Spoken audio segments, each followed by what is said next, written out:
worst possible thing you could say when you walk into a car dealership. I spent 5 years with Mercedes-Benz, 5 with General Motors, and the worst thing a person could say when they walk in is, if you could just get me to this payment, we got a deal. So your loan's probably still like 19, which means you got to pay to get out. You're upside down. It's called negative equity.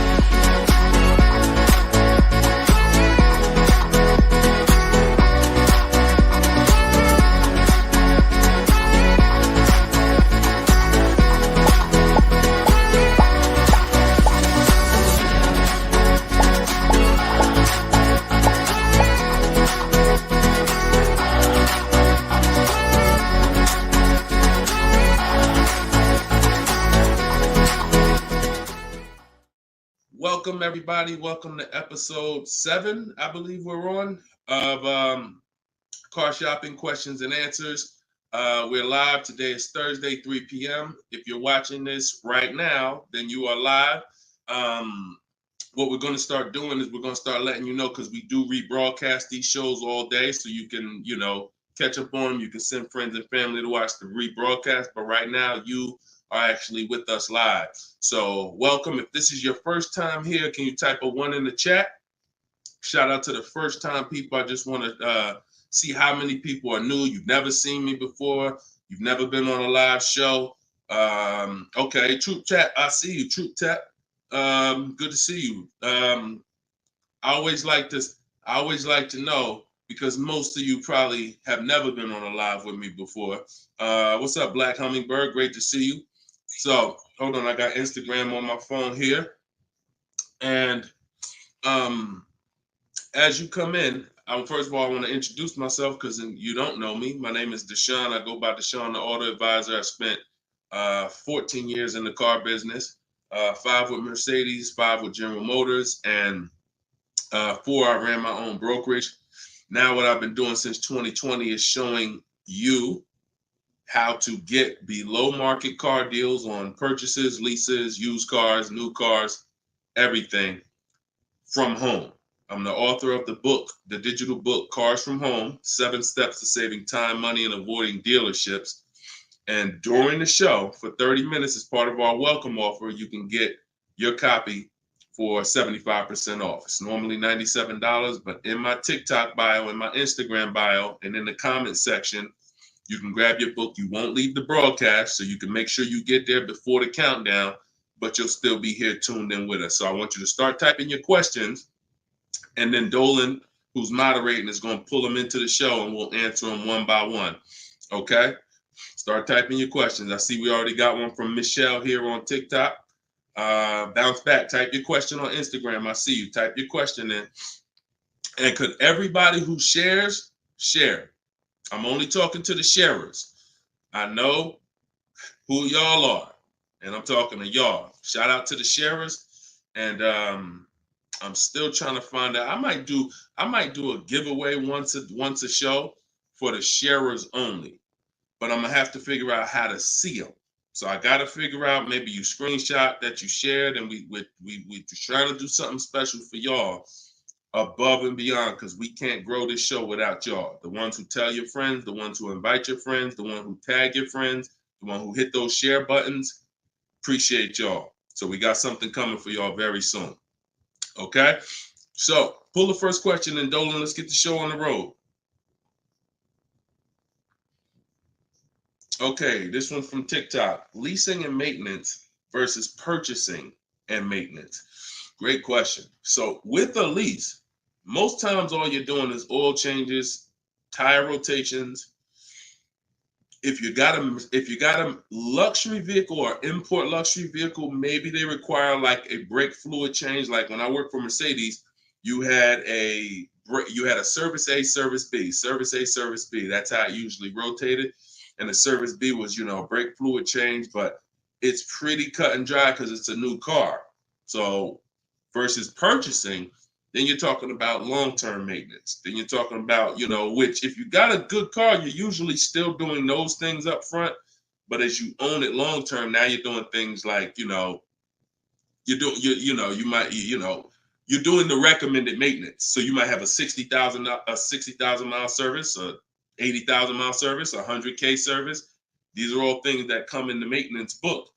And with a lease, 99 times out of 100, we're not doing that. So, you know, I'm not going to say we're not doing that, but whenever I lease, I'm not doing those services because we're out of the car way before we ever hit that mileage. So big difference, big difference. All right, go ahead. Next one, Dolan. Let's go. Black Hummingbird, and y'all forgive me because I got a little something trying to jump on me, but I'm just gonna flush it out. Praise the Lord, and we gonna get through this. So y'all see me all congested, it's because I am, but we good. My car was totaled in an accident. Sorry to hear that. How long should I wait before I get another one? How long can you wait? You know, I'm not a fan of shopping with my back against the wall, but I'm a fan of, you know, if you going to be in a rental car? Are they giving you a rental? Sometimes you only have 30 days with the rental before you have to pay. I don't know if you have a backup car, but you know, that's going to depend. So what you need to ask yourself right now, because you have to replace that car eventually, I want you to ask yourself, and everyone on here, I want you to answer this question: how many years are you keeping in that car that you're buying? Well, first of all, who's shopping for a car now, or you will be in the next 12 months? Type me in the comments. If you're shopping right now, like Deshone, I'm in the market right now, or you will be in the next 12 months, type me in the comments. Okay, I see you on TikTok. Anyone shopping for a car? Michelle, she's shopping. Okay, if you're shopping for a car right now, or you will be in the next 12 months, type me in the comments. All right, Black Hummingbird. Yep, I see you. El Rel on YouTube, I see you. Jesus on YouTube, I see you. All right. The first question I want y'all to answer, everybody, is how many years you're keeping the next car? How many years are you keeping the next car? This is very important because this is the buying versus leasing question. How many years are you keeping the next car is the buying versus leasing question. So your Black Hummingbird, when you shop, is going to depend on how long you have. If you got a backup car, then there's no rush. If you don't have a backup car, then you need to find out, are they giving you a rental? You know, because that's going to dictate. I can't really give you any more information without knowing that. So if you want to tap in, follow up, we'll try to get your follow-up question here. All right, go ahead, shoot the next one up, Dolan, and let's see if we can get the follow-up for Black Hummingbird. I'm shopping by used. I don't even know what that means. Go ahead, Dolan. Okay, this one's from TikTok. My third live, I need a used car by June 1st, so lost.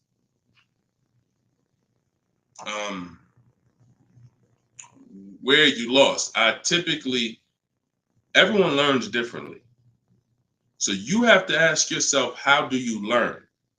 There are people on these lives, we've already gotten DMs and emails saying that people use the show, they use the strategy, and they got cars. So we've only been doing these shows for a couple weeks now. That's because they can learn that way. Somebody else who can't, you got to be honest with yourself, but I give you the information in multiple different ways. In my book, if you're a book person, in my video library, it's up to you. But if you're sitting here, because everything we do on this show, I try to break it down. No, we don't rush through answers. I don't give y'all one-word answers. Every question, we pretty much take it and we break it down to the nth degree. And some of the things you guys have similar questions, so we've answered them on multiple shows. But you have to know how you learn in order for you to win. Okay? If you're lost here, then you could stick around and we'll continue to do what we do here. But you have to know how you learn. That's why we make information available in a multitude of ways. You see people who have my book. Some people could piece deals together with my social media videos, even though they're all different topics. Used cars, buying cash, leases, they're all different topics. So you got to really piece them together. Some people do it that way. It's up to you. But don't just sit there struggling, man. Not at the cost of what it costs. Not at what it costs. All my information is available and it's affordable. Some of it's free, a lot of it is free. But every single product I offer, from my coaching program to my book, it's all affordable. So get in where you fit in, brother. That's really the best advice I could give you. All right, go ahead, Dolan. Shoot the next question.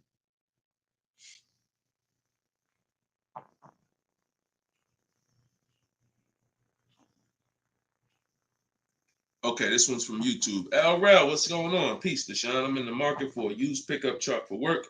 Never had one. How do I narrow down a reliable make model?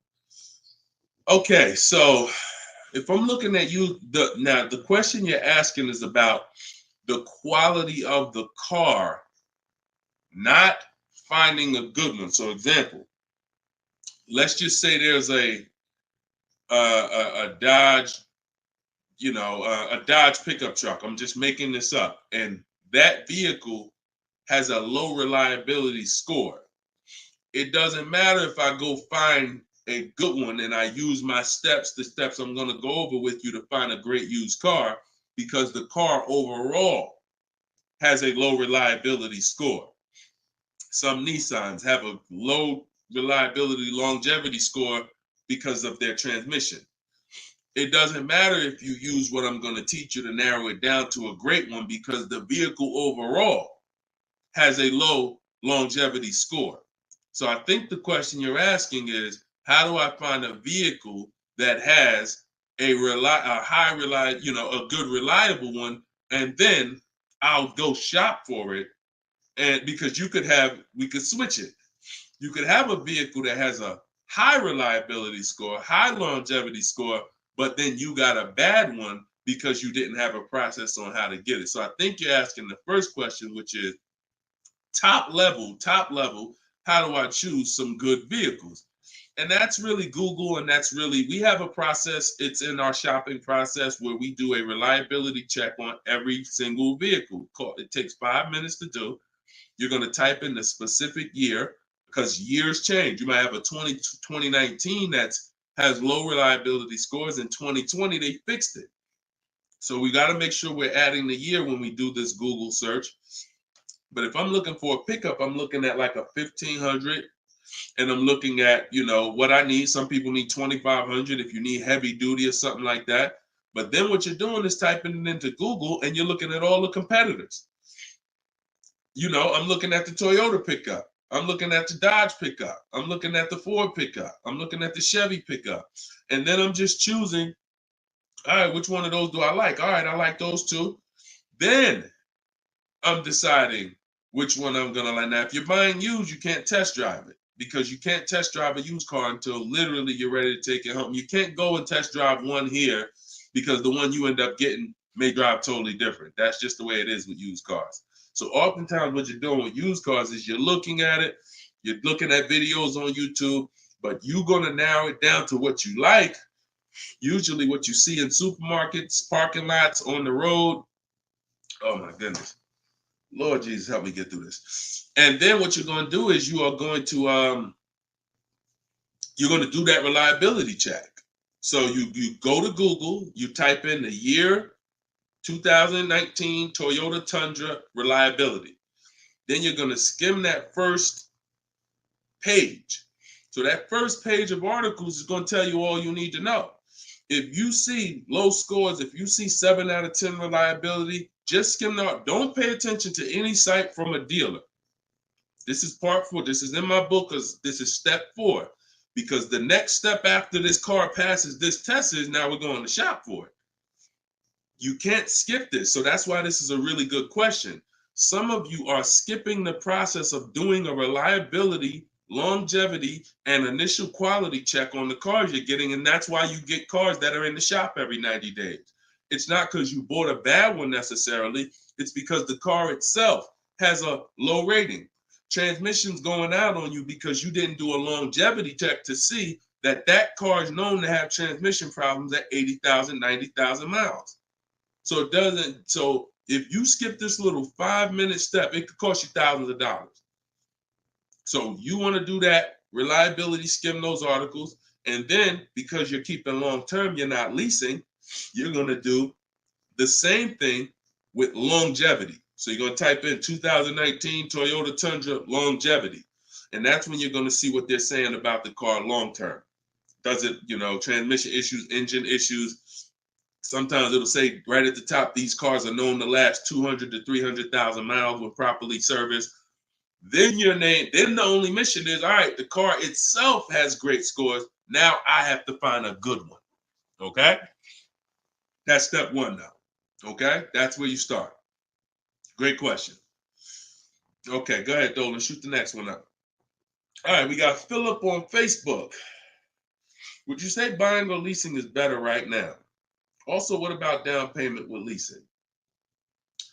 So, all right, you should never be in a position where you're asking yourself, should I buy or lease this car? Based on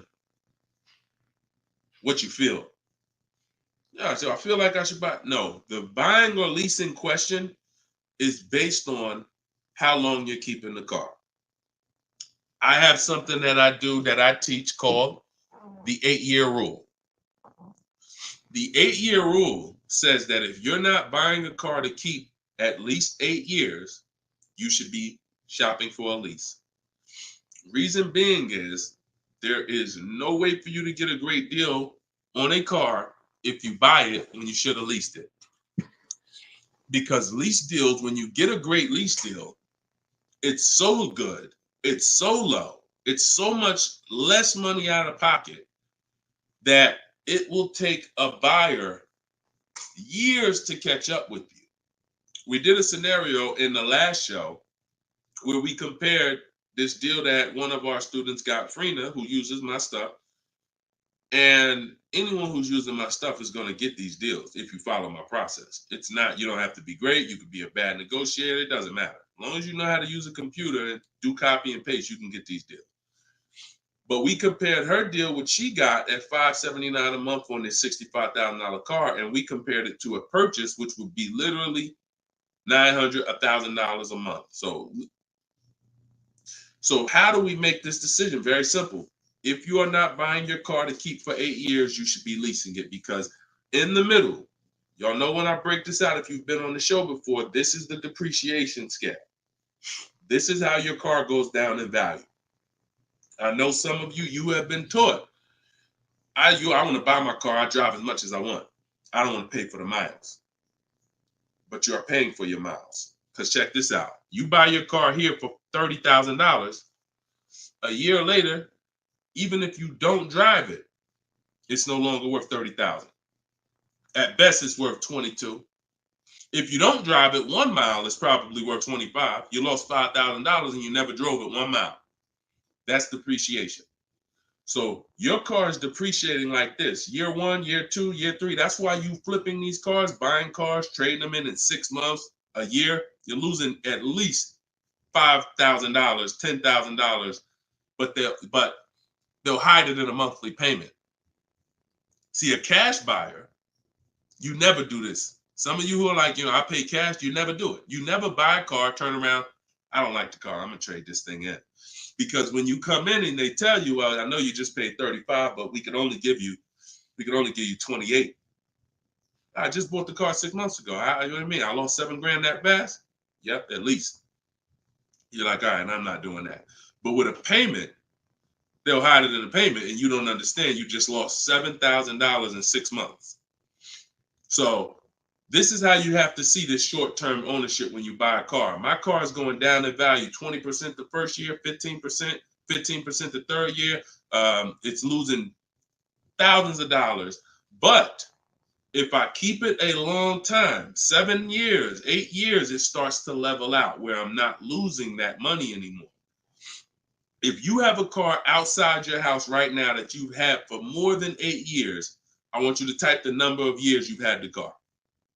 Everybody on here, we're live. This is our 3 p.m. Thursday live show. This isn't a rebroadcast.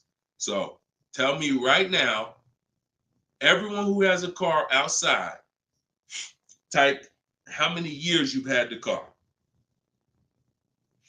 How many years? If it's 8, if it's 9, 10, 12. Had somebody on the last broadcast, somebody said they had like a 15-year-old car outside. You'll notice this, Gilda, you got an 11-year-old car outside. Here's what you'll notice. Your car is no longer losing value like this every year. Your car is no longer losing value like this every year. You're going to look and say, if let's assume right now, Gilda, your car is worth, I'm just making up a number. I don't know the car, nothing. Let's say it's worth $8,000. A year from now, it's going to be worth close to $8,000. Probably worth $75,000. That means you've won.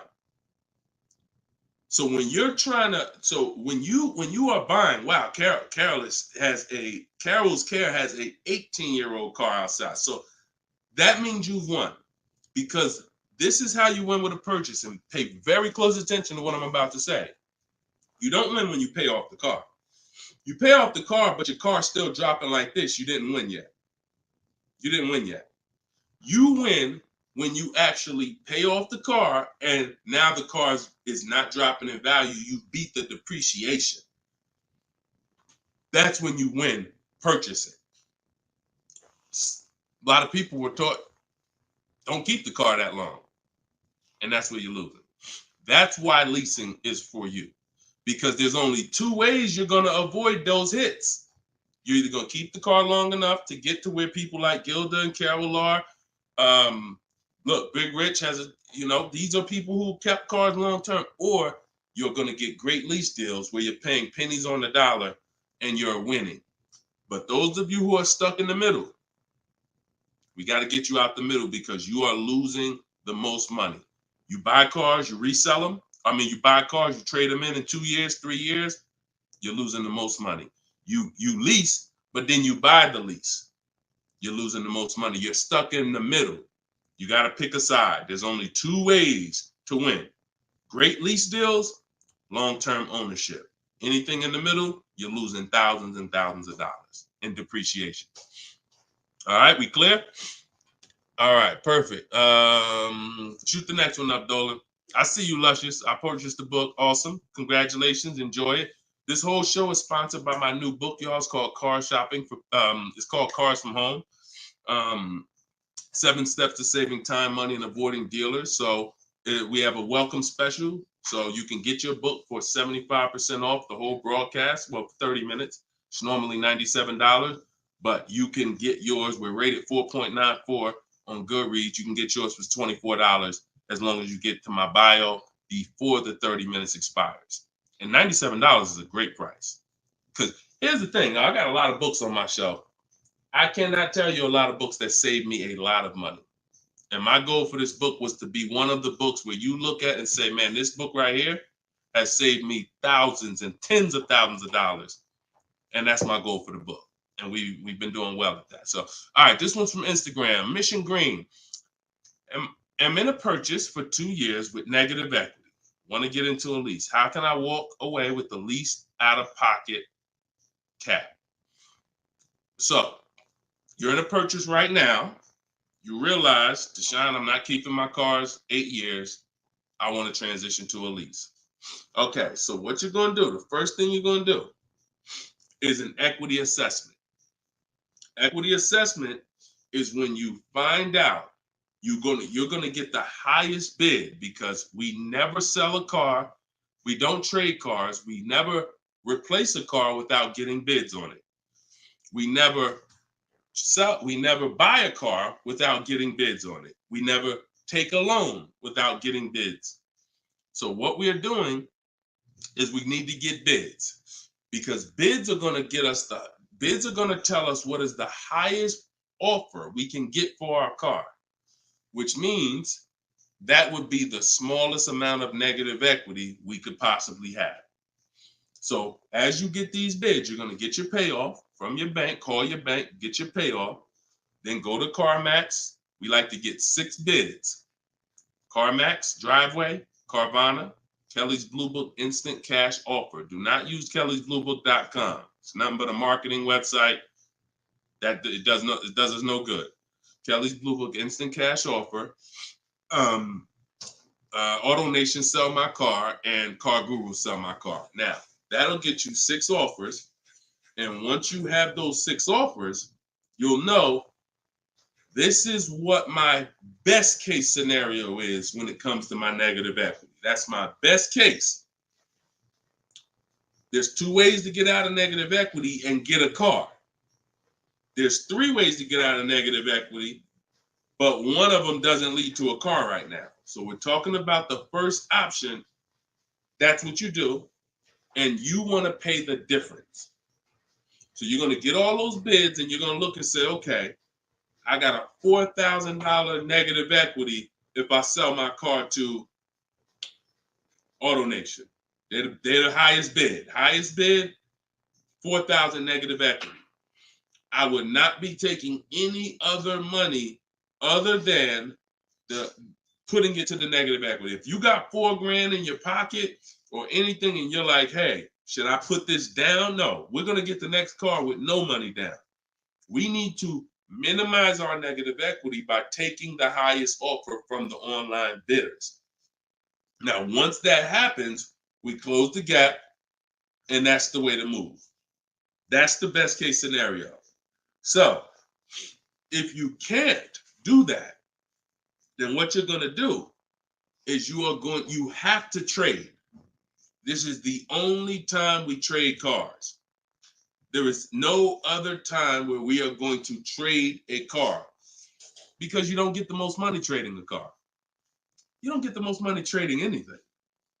If you think about it, if you got a lawnmower and I got a bike, and I'm like, man, look, I'll trade you my bike for your I'll trade you my bike for your lawnmower.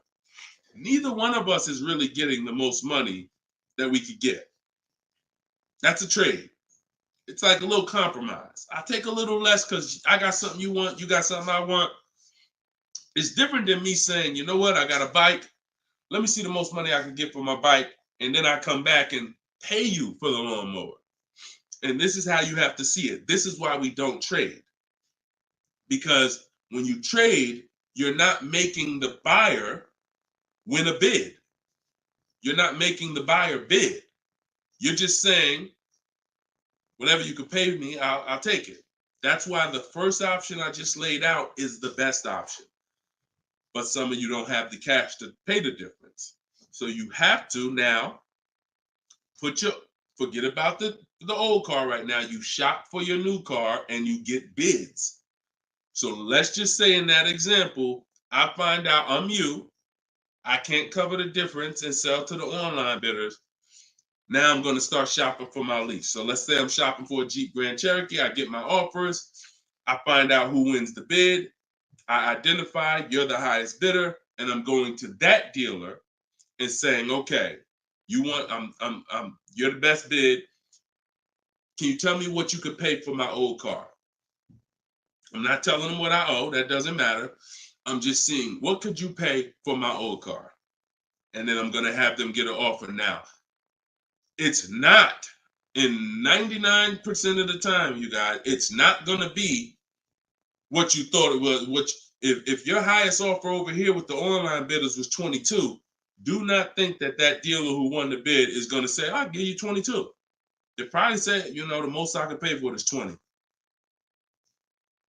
And you have to take it because they can't win both bids. That's just almost impossible. The fact they're going to outbid all their competition on the car you're trying to buy from them. So I beat all these other Jeep dealers to win your business, and I'm going to beat CarMax, Boom, Driveway, all these other companies, and pay you more for your trade. That's not going to happen. So that's why I say the first option is the best, because the second option, you're going to have more negative equity because the dealer cannot pay as much as the online bidder. So now that's what you would do, and you would tell them, okay, please add it to my deal, and you'd have to roll it into the lease over there. Third scenario where you can't get out is if you have too much negative equity. You're either going to need cash or you're going to need to pay the loan down. It's that simple. Because when you bring that negative equity over, the bank only has a certain amount that they're going to approve. If you're buying a $40,000 vehicle, they're not going to approve $55,000 because you got all this 10 grand negative equity, 12 grand, you're just trying to slap it on. You can have a 900 credit score. That's why I call negative equity the bad credit for people with good credit, because it can literally prevent you from getting a car. So that's when you have to pause, or you got to put money down to try to get within the loan to value ratios. And that's why I say stay out, get out of negative equity and stay out of it. And 99 times out of 100, the reason for your negative equity is you don't lease. You don't lease. You buy cars, you take out 5-6 year loans on them, God forbid longer, 7 years, 8 year loan, and then you trade those cars in before the loan's paid off. That's what's happening 99 times out of 100 to cause people negative equity. And we got to, and that's the cause. So I just gave you the solutions, but I also want you to know the cause. And that because you're already moving to a lease, you already understand, which is good for you. You already understand, all right, I'm not buying cars anymore until I want to keep something 8+ years. I'm going to start leasing. So this should be your last time ever having negative equity. Okay? Great question. All right, Dolan. Let's throw the next one up. Great question, Mrs. Green. Mission Green. All right. We are live, y'all. It's our Thursday, 3 p.m. live show. Shoot your questions in. Dolan's going to pull them in one by one. We're going to try to get through as many as we can. What's the best way to start about negotiating from the online price? Is this for a new car or used car? This is RT. I don't want to mispronounce your name. How do I get your book? S. Lewis, it's in the comments. Dolan, can you make sure we got the comment for S. Lewis here on YouTube? For those on YouTube, in the comment, we should have a pinned comment where you can just click it. You go to deshonsbook.com, or you might be watching us on a screen. If you're watching us on a television screen, you can scan that QR code with your phone, and you can get it that way. If you're watching us on TikTok or Instagram, you can go to my bio. There's a link in my bio, and you can grab your copy. And you won't leave the broadcast. You'll still be able to hear us, but you can get your copy before that 30 minutes expires and the book goes back up to $97. Okay, when are you really live? I'm live right now, TFD. I don't want to mess up your name. So, all right. So I can't wait for you to answer, but what's the best way to start negotiating from the online price? So let's just assume are you talking about a used car? If you're talking about a used car, here's what you got to know. There's two types of dealers. One dealer posts great prices and sells cars very fast. That's I didn't witness this until I worked for a Lexus dealer. I worked for Lexus for like 6 months. It wasn't for me. Great car, but it wasn't for me as far as the dealership. It's just I had already sold Mercedes. Mercedes was a little bit more exciting clientele because it's just a bunch of different people. There's luxury people, there's sports people, there's performance people. So I went back to Mercedes. But what I saw with this dealership is this dealership was big on volume. Great price, not going to mark the car up a lot. So if you come in thinking, or if you call thinking, hey, take $3,000 off because you're programmed to negotiate, you're not programmed to know a good price. See, when you know the used car market, which is what I teach, this is what I teach in my book, it's what I teach on the show.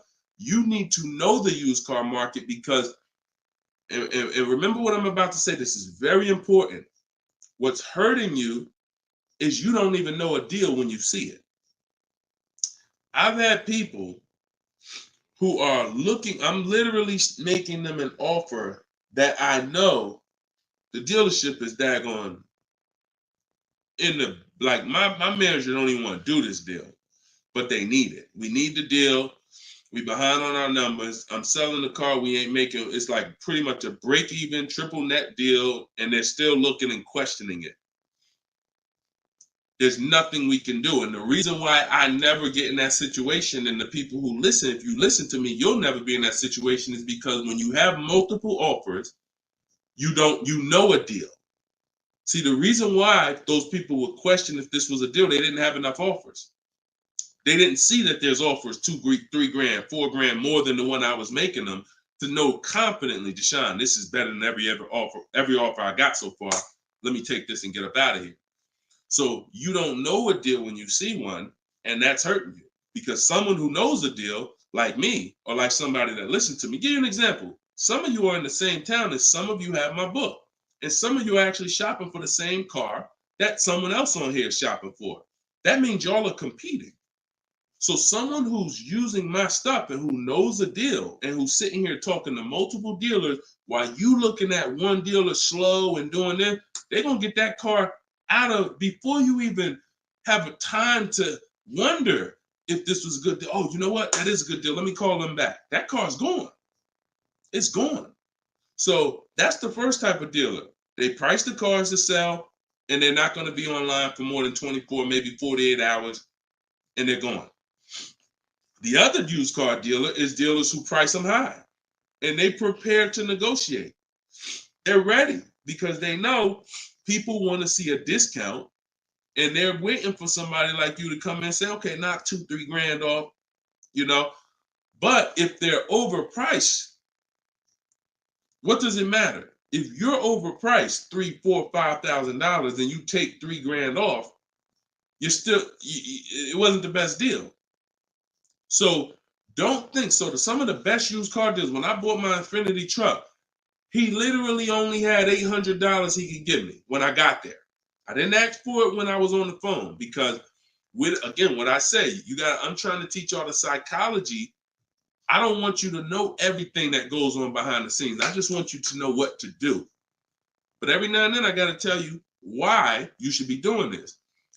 When that car comes on and that dealer knows this is the best price in the market, this car is not going to last for 48 hours. You call them and say, hey, could you do another 1,000 off? Click, not even interested. One, the car just got here.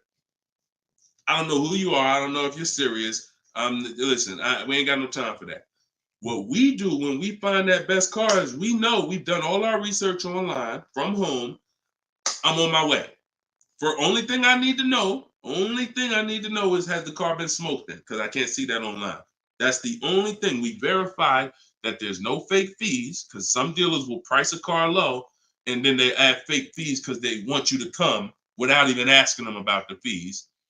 And the second type will, hey, the car's been smoked in, and if you don't ask them, you'll get there and be like, oh, car smells like smoke.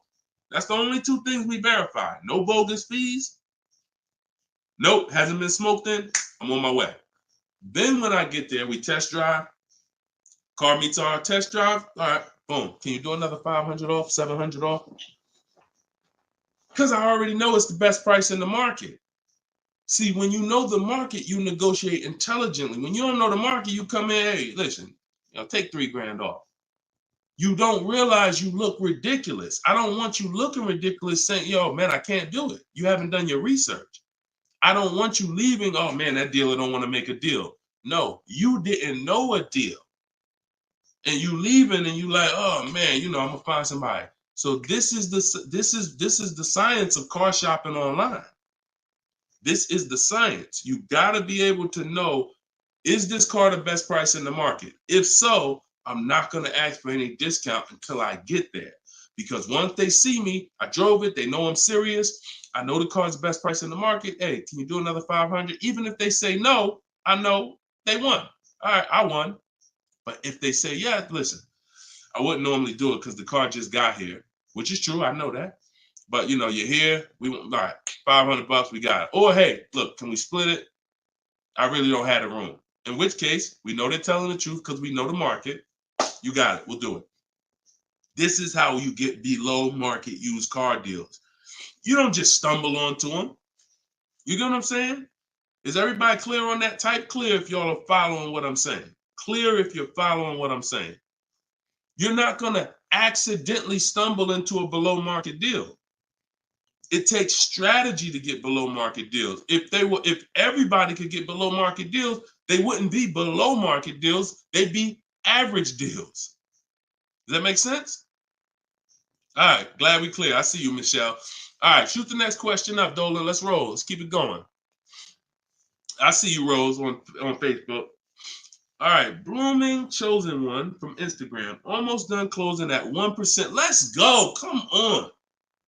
Come on. That's what I want to hear.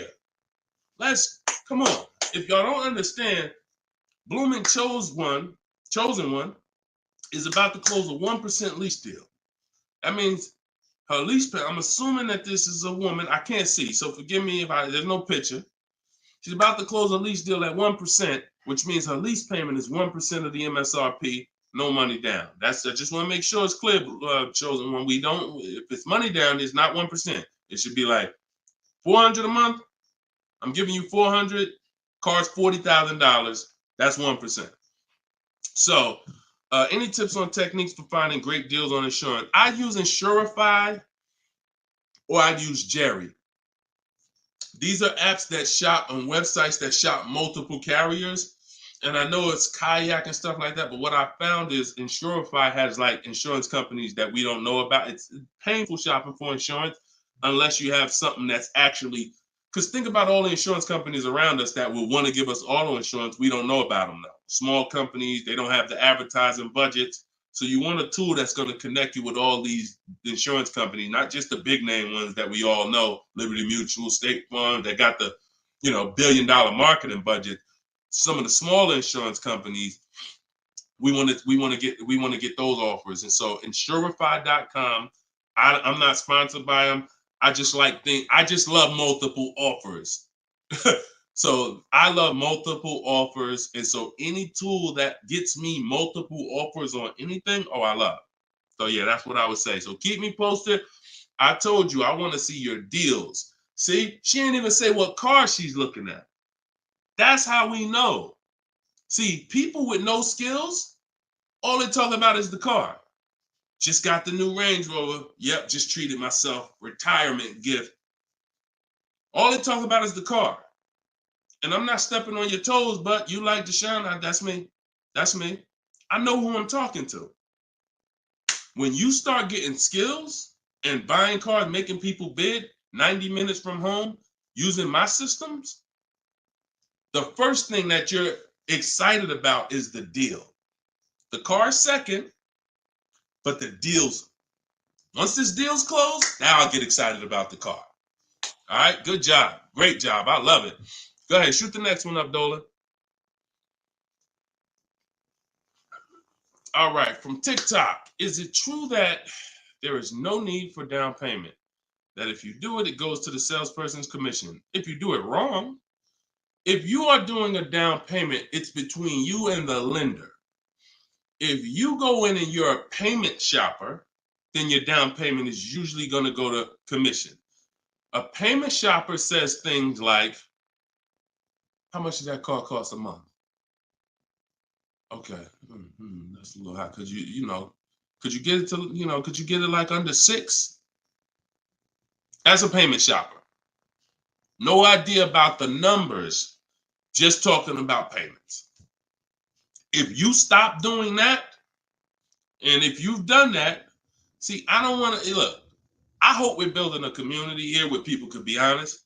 If you've done that, type ouch in the comments. If you've gone into a dealer, looked at a car, said, how much those run a month? What kind of monthly payments are on those? And I know that there's some people who are not gonna be honest, but this is how a lot of people shop. It's a payment thing. Yeah, okay. I appreciate it. I see. All right. I see we got some. All right, we got some people being honest in here. I see you. I see you, Michelle. I see you, Bye Lion. Not Michelle. So that's where you get in trouble. So what do you do outside of that? You separate the payments from the car. The payment you handle when you're shopping for, look, Byron on YouTube said, ouch, just experienced this past weekend. It's terrible out here. It's great out here for us, okay? It's terrible when you have no strategy. It's terrible if you're winging it. It's great out here for us. Like, and I'm not even saying that, underplaying that. Like, I've been doing this so long, and I got just so many people that done learn from me, and so many people getting cars. I got a private group, so I get to see this stuff. You know what I'm saying? I get to.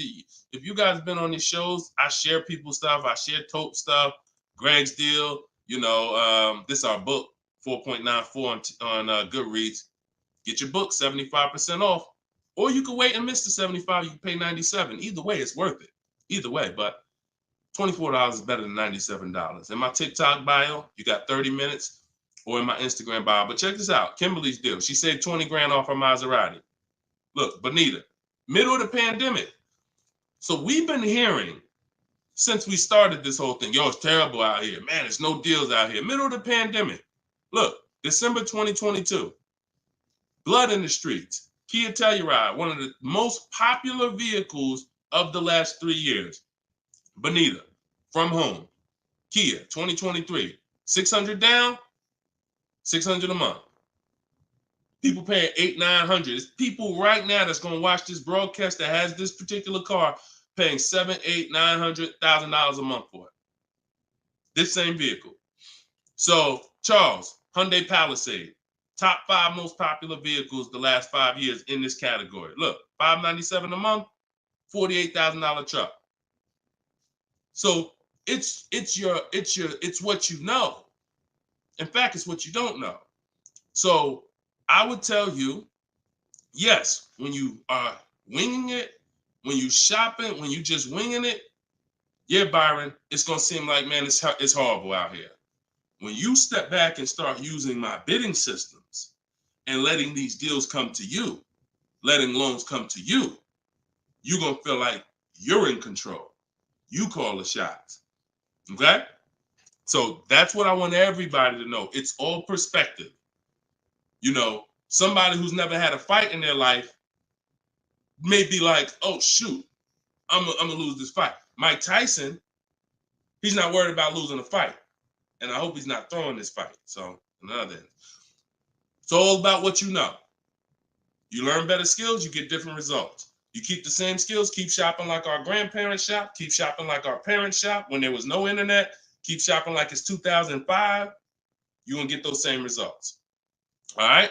Everything I'm talking about, y'all, is in my book. This whole show is sponsored by my book, Cars from Home, 7 Steps to Saving Time, Money, and Avoiding Dealerships.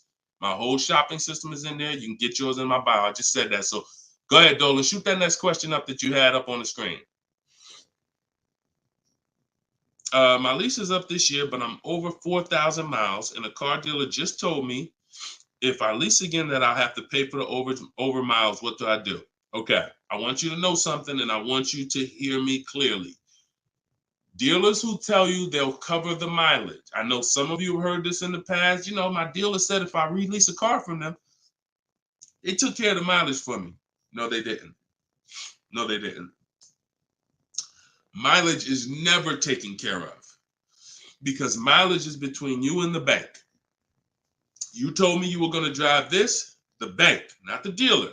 Dealer has nothing to do with the car. Once you drive off the lot, it's between you and the bank. It's between you and the leasing company. So when you go over miles, the bank says they told us they were going to bring this car back with 36,000 miles on it. They already have an estimated value of what they're going to sell the car for, and it's based on 36,000 miles.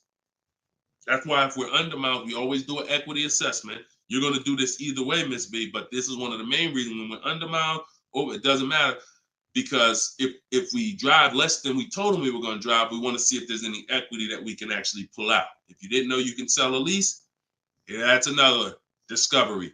Aha moment, you can. We've been doing it for years. So, but going back to this case, if you're over miles, you got to pay for it because you can't give it back to them. It comes out of their profit. So what do we do to try to minimize this? One, we don't let a dealer tell us we're going to work this out for you. We have to do our own equity assessment. So you want to see what your position is. You want to call the leasing company, get your payoff. This is the second step in my process. Once you know whether you're going to buy or lease again, that's step one. Now, if you have a car to replace, you own it, you lease it, doesn't matter. Anything you're replacing, we got to do an equity assessment on it. So we're going to call the bank, get our payoff. If it's paid off, obviously we don't have to do that. And then you're going to get that payoff, and then you're going to get those offers I talked about earlier in the show. If you missed it, I don't want to go through the whole equity assessment process because we already did it. And for the people who've been on here, I don't want to repeat the whole thing. But if you go on YouTube, if you go on Facebook, you'll be able to see the broadcast. Go to the section on equity assessment and follow that process, because you need to see, can I sell this vehicle and break even, get out of it, or if I have a mileage penalty, you know, does it make more sense for me to actually get out now, which in a lot of cases it probably won't, because you have payments remaining. So if you got out now, see, if you sell it, it's clean. So if you sell it, and it goes back to what we were talking about with what somebody asked the question about the negative equity. Let's just say I'm you. I do my equity assessment. I find out to get out of the lease, I gotta contribute like $1,000, but I could get out now. When I sell a lease, there's no penalty. It's literally no payments due, nothing. It's everyone's whole. That's the only way. Everyone's whole. My second option is I gotta account for the payments I have left on my contract. If I got 5 payments left at $500 a month, that's $2,500. Does it make more sense for me to get out now and pay those payments? Probably not. Or does it make more sense for me to just wait and take the mileage penalty?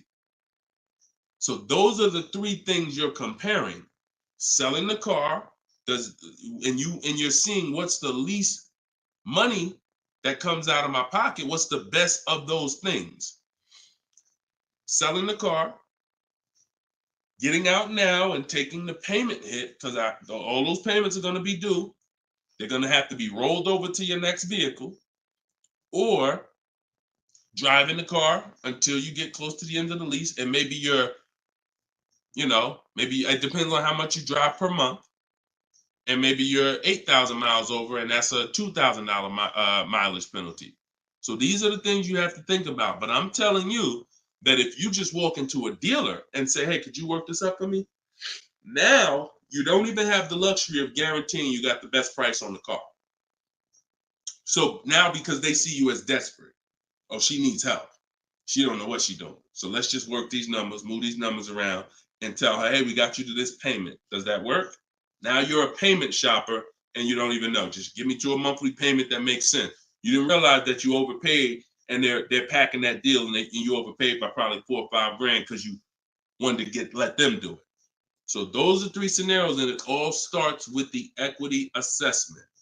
Because like I said, you might be able to do that equity assessment and find out, oh, I could come up with $1,000 and I'm out of this thing clean right now.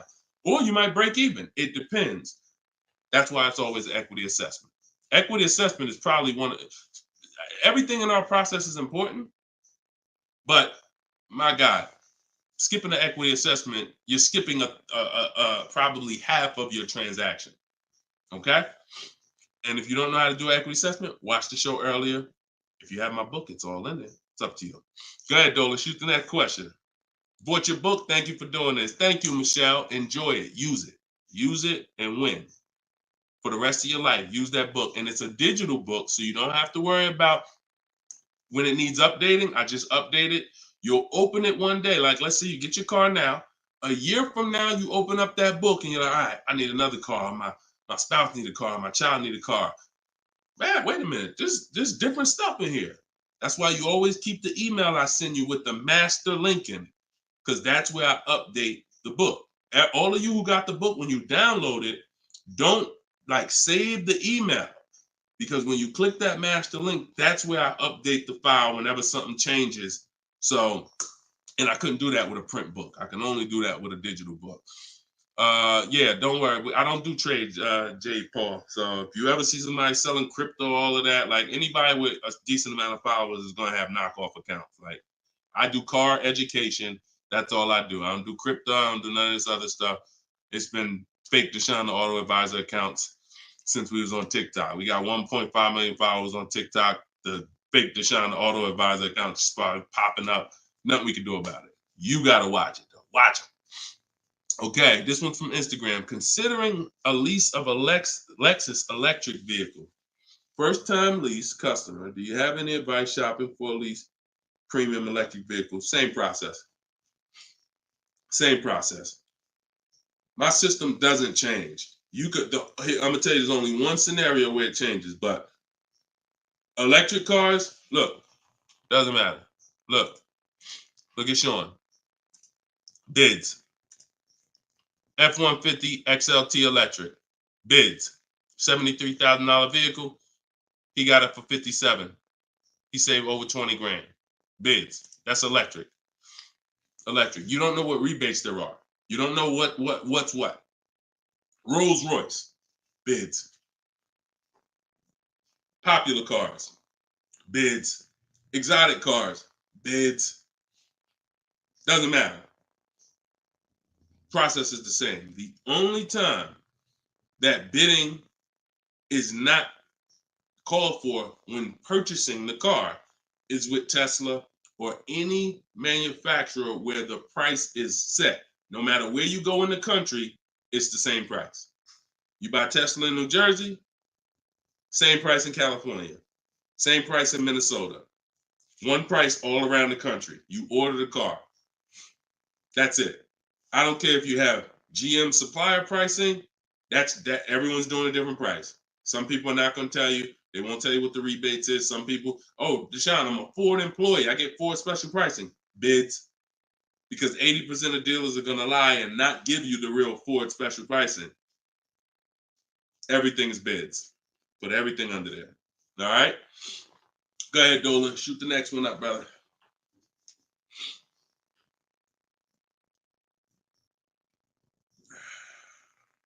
No, you don't bid. You don't bid, Coco. You're making people bid. This one bounced back, Brian from Instagram. What's up? Hey, bro, I recently financed the BMW 330M, but the problem is they gave me a high APR. Sounds like a payment shopper. Listen, we got to take responsibility. You accepted a high APR. Now, how do you get out of it? Only way is to refinance. You can refinance or sell a vehicle. And so bids, what we do is, see, now let's just say for an example, you use our system we call the bank bidding war. Bank bidding war is 3 rounds. We check to see if there's any special interest rates. 1, no special interest rates on the car, which a BMW 330M, probably not. You never know. But then if there's no special interest rates, we go and we get bids and we find a dealer that's going to sell us the BMW M for the lowest price. And it doesn't matter, popular cars. I had a young lady earlier this year. Well, no, that was last year. She was looking at the brand new X4M, redesigned, just redesigned, brand new body style. She got her offers. Best offer was $3,000 below MSRP. Worst offer was like $5,000 over MSRP. Brand new, newly designed, fresh in the country. No one's ever seen it. Bid, she got $3,000 below MSRP. When people are paying thousands more than that. So it doesn't matter the car. Now, once we, but that's that's the part where I say you separate the loan from the car. You separate the loan from the car. We find the dealer who's going to sell us the car for the lowest price. Once that's done, now this is when we talk about the second round of the bank bidding war, which is my bank, my credit union, online lenders, not the dealer yet. The dealer is round 3. The dealer's banks, the dealer's credit unions, that's round 3. That's the final round. Second round is I'm coming home, getting my bank, my credit union, online, giving them my information, going online, car loans online, looking at everyone that I can find that gives car loans in my area, letting all these people run my credit, because if you do this right, it doesn't affect your credit other than one hard inquiry. It shows all the inquiries on your report, but when you rate shop using the bank bidding war strategy, at the end of the window, it only weighs on your credit like one hard inquiry. But you got to do this in this small window. It takes 2 days. First one is all of those bank, that's the round 2. So now let's say my best rate from that round 2 is 7.9 interest rate. Okay, round 2's done. Now I'm calling the dealer who won the bid, who has my car waiting. I already reserved it. And I'm saying, okay, my bank or this bank gave me 7.9. If you guys can beat it, I'll give you the business. Now, round 3 starts with the dealer going to work. That's when the dealer's bank. See, the problem is the dealer was your first offer for financing, or one of your first offers. The dealer, when properly done, is our last offer. And so if he came back and at the end of those rounds, 8.99 was the best rate, you wouldn't have a question. You wouldn't be questioning it. You wouldn't be saying, oh, man, how do I get? You would still be considering refinancing because that's still the solution. Whenever rates get lower, you refinance. But you wouldn't be it wouldn't be they gave me that. It would be that was the best rate available at that time. So that's why you need to get bids for future reference. But in your case now, all you can do is find somebody to refinance the loan. And that's what you do. Type in car loan refinance online. Call your bank, call your credit union. Hey, I'm looking to refinance and see if they can be 8.9. Okay. For future reference, though, bank bidding war. Okay. And that's we gotta we need to. I want to get you to the point. You gotta. It's up to you. Use this. Everything I'm telling you is simple. Nothing I'm telling you is rocket ship building. This is all simple online processes from a computer. We got grandmothers doing it. We got introverts doing it. Doesn't matter. We don't even talk. Has anybody heard me say anything about talking? No. We're using online tools to get these processes done. That's why they work for everybody. If you had to talk, then yes, you could mess it up.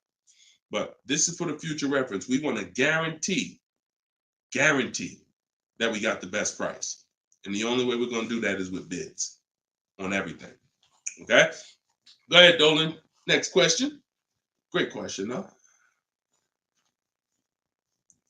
All right. This one's from TikTok. Can24 Loco. Is a lease worth it if I know I'm going over the miles? You pick your miles. You pick your miles. I had somebody no, I don't even want to talk about him.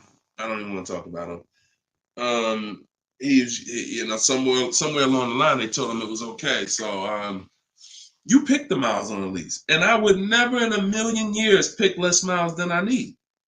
10,000 miles per year, 12,000 miles per year, and here's what happens: if you see somebody who's intentionally picking less miles to save $20 and to go from 10,000 miles a year to 12,000 miles per year is probably like $20 a month.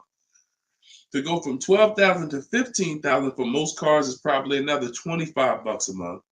So the difference between 10,000 miles per year and 15,000 miles per year, 15,000, no penalties. Deshone, I know I need 15,000, but I took 10. So you're going to do 15,000 anyway, and you're going to be penalized for the 5,000 per year over at 25 cents a mile. Instead of paying the additional $45 a month, which would be way less than the penalties, because 5,000 miles per year, 15,000 miles over at 25 cents a mile is $3,750. $45 a month times 3 years is $1,620. Numbers are numbers. $45 a month more to my lease contract from the beginning, because that's the mileage I really need.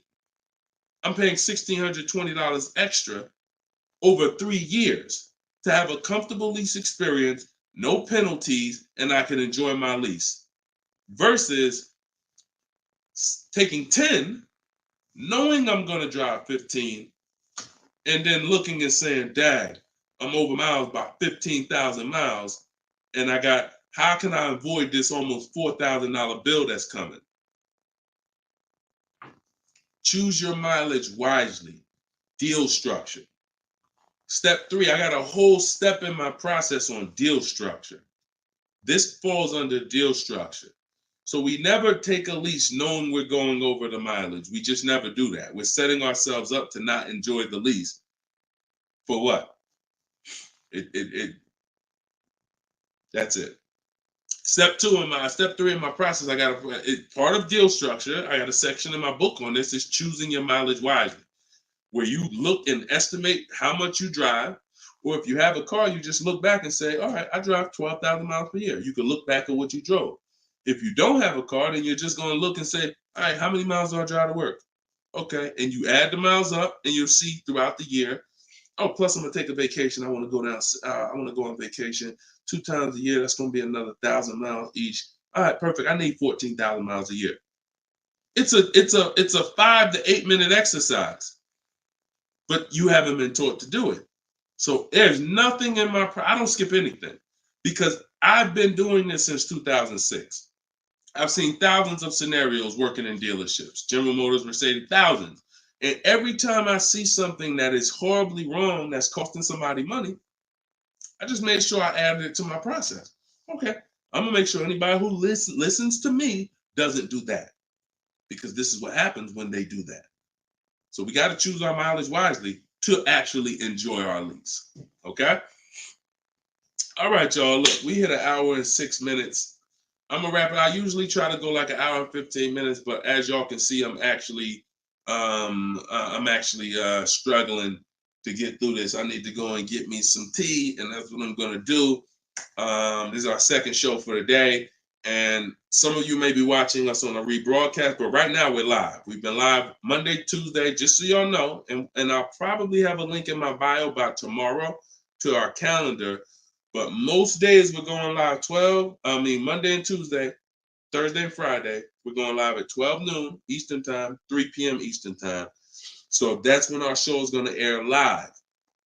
And every time you see us on a rebroadcast, we're going to have a sign on the top that says rebroadcast. So y'all know, okay, this is a rebroadcast in case I couldn't watch the whole show. I was at work. So we rebroadcast all the time. But yes, always a pleasure, y'all. Let's keep winning. Shout out to the people who got my book. I appreciate y'all. Thank you to those who reviewed it, who helped us get to 4.94 on Goodreads.com. I appreciate you, and continue to use the book and continue to unlearn the bad stuff you learned about car buying. If you don't hear me say it, that's because I don't do it. And no one who listens to me does it. You hear somebody say, yeah, I was in the dealership. I was in there like 4 or 5 hours, but man, I was using what Deshone teach. You wasn't using what I teach, because we're not in dealerships more than 30 minutes. 30 minutes tops. If we in there for more than 30 minutes, you could clearly say, this ain't what Deshone teach, because I'm only here to test drive, or I'm only here to pick up my car if they don't deliver. That's the Cars from Home way. So you can get your book in the bio, 75% off, as long as you didn't miss the countdown. Even if you missed it, it's $97. Great price, but all right. Let me get up out of here, y'all. And always a pleasure. God bless y'all. And make sure you like and subscribe if you enjoyed the content. Tell a friend. All right. I'll see y'all on the next show. God bless you all.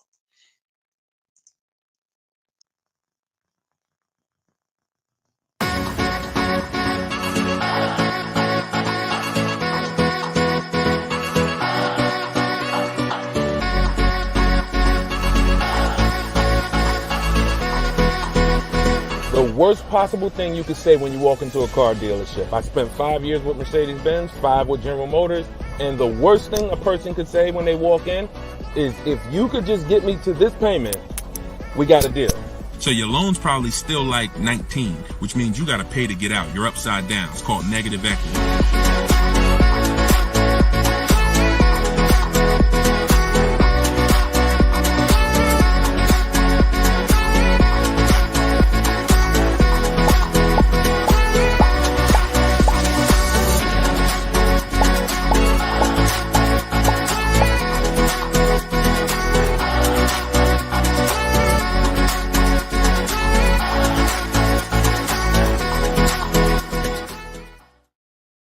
What is going on, everybody? Welcome to episode 9.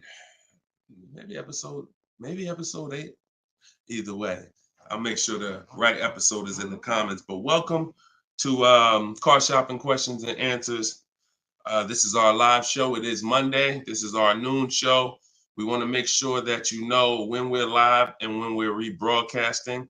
So every time you see the rebroadcast, you'll see a badge that says previously recorded or rebroadcast or replay.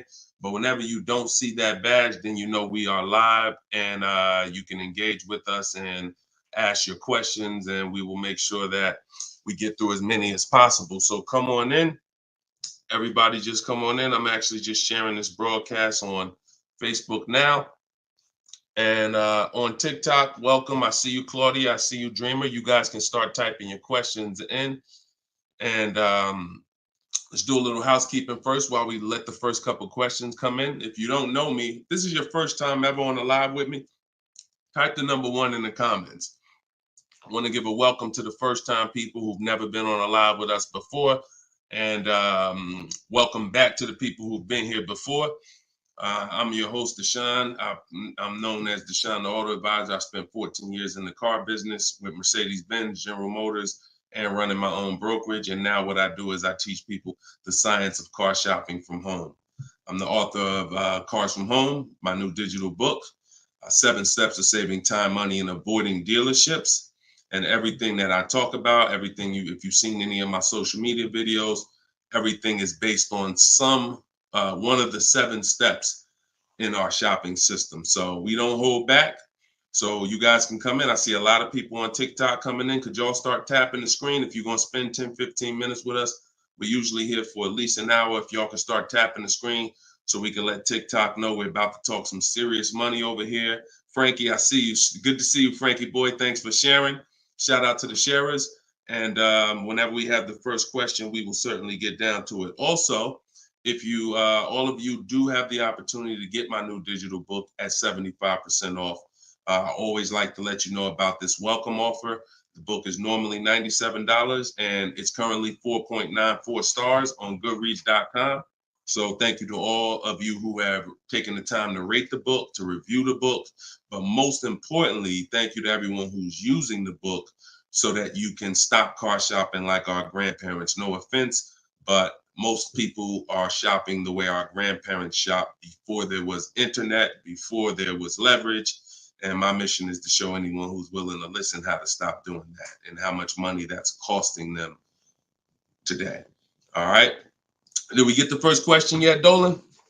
If not, then listen, you know I could keep talking. Okay, here we go. Instagram. Shout out to Instagram.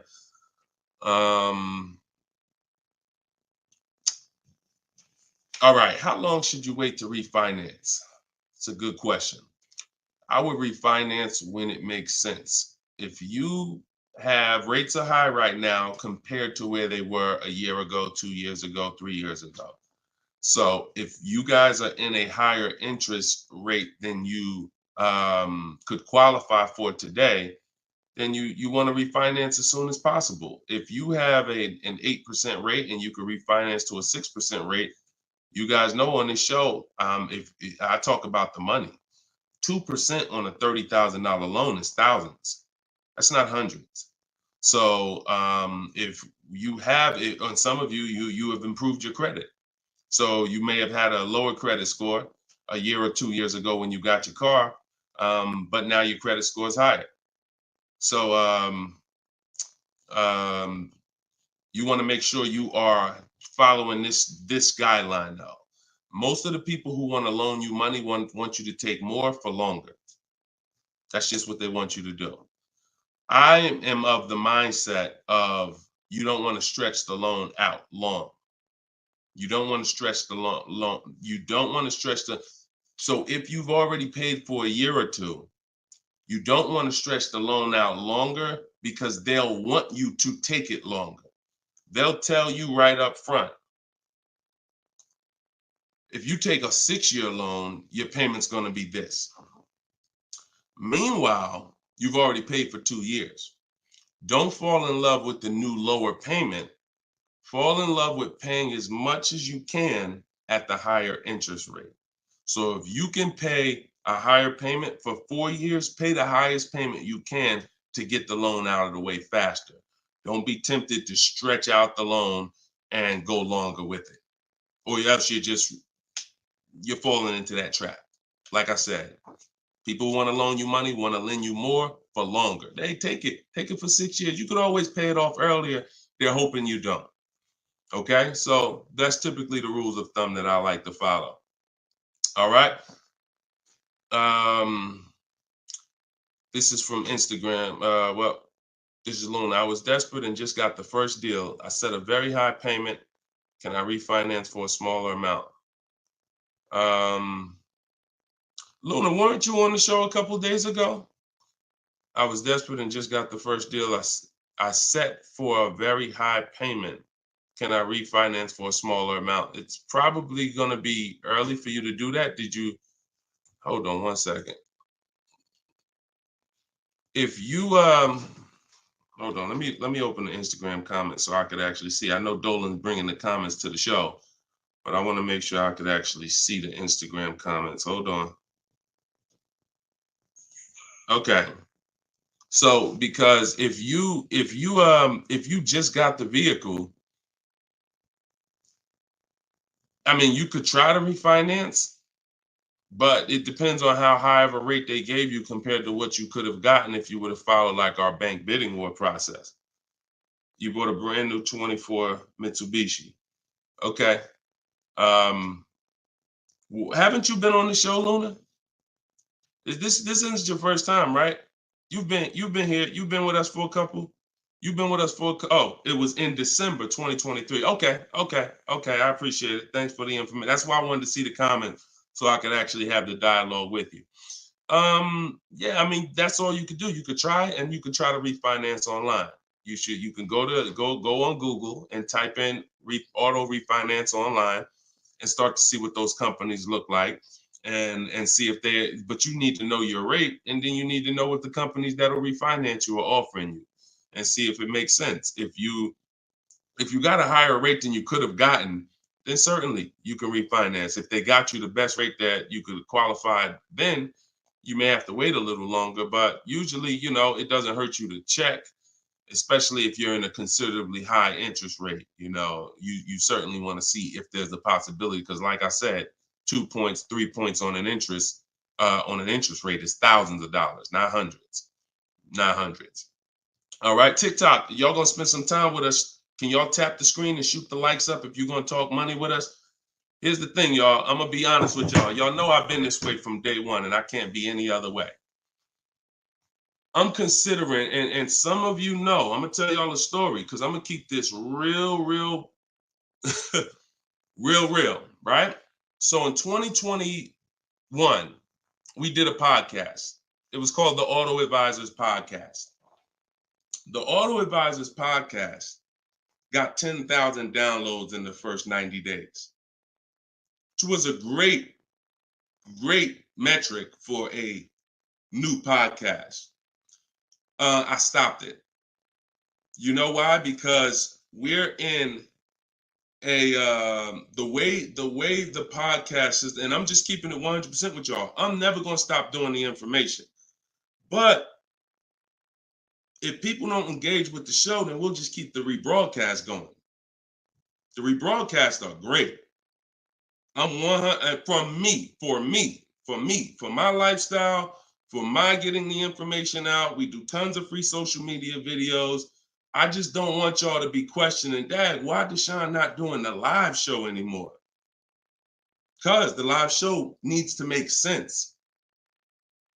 I've been telling y'all to share. I look at the shares. I see the people who come regular. I see not a lot of people share. All good. I just want y'all to know that when you can't ask the questions and you got to just do the rebroadcast, that's going to be the reason why. That's really going to be the reason why. Because we can sit back and we can let this live stream go 24/7. I love it. Dolan runs it. It's great. We sell a lot of books throughout the day. People get their questions answered. It's great. If y'all like Deshone, I would really like to ask questions and have the opportunity for my family to ask questions and get their questions answered, then y'all gonna have to show up. Y'all gonna have to show up. It's always been that way. Now, we're gonna have information everywhere for you. Free social media videos, my free masterclass is in my link in my bio. But if y'all want to keep this show going this way live and not just see 24/7 rebroadcast, then y'all gonna have to make sure y'all show up. And if we don't see the likes and we don't see the shares, then it's all good. That tells us everything we need to know.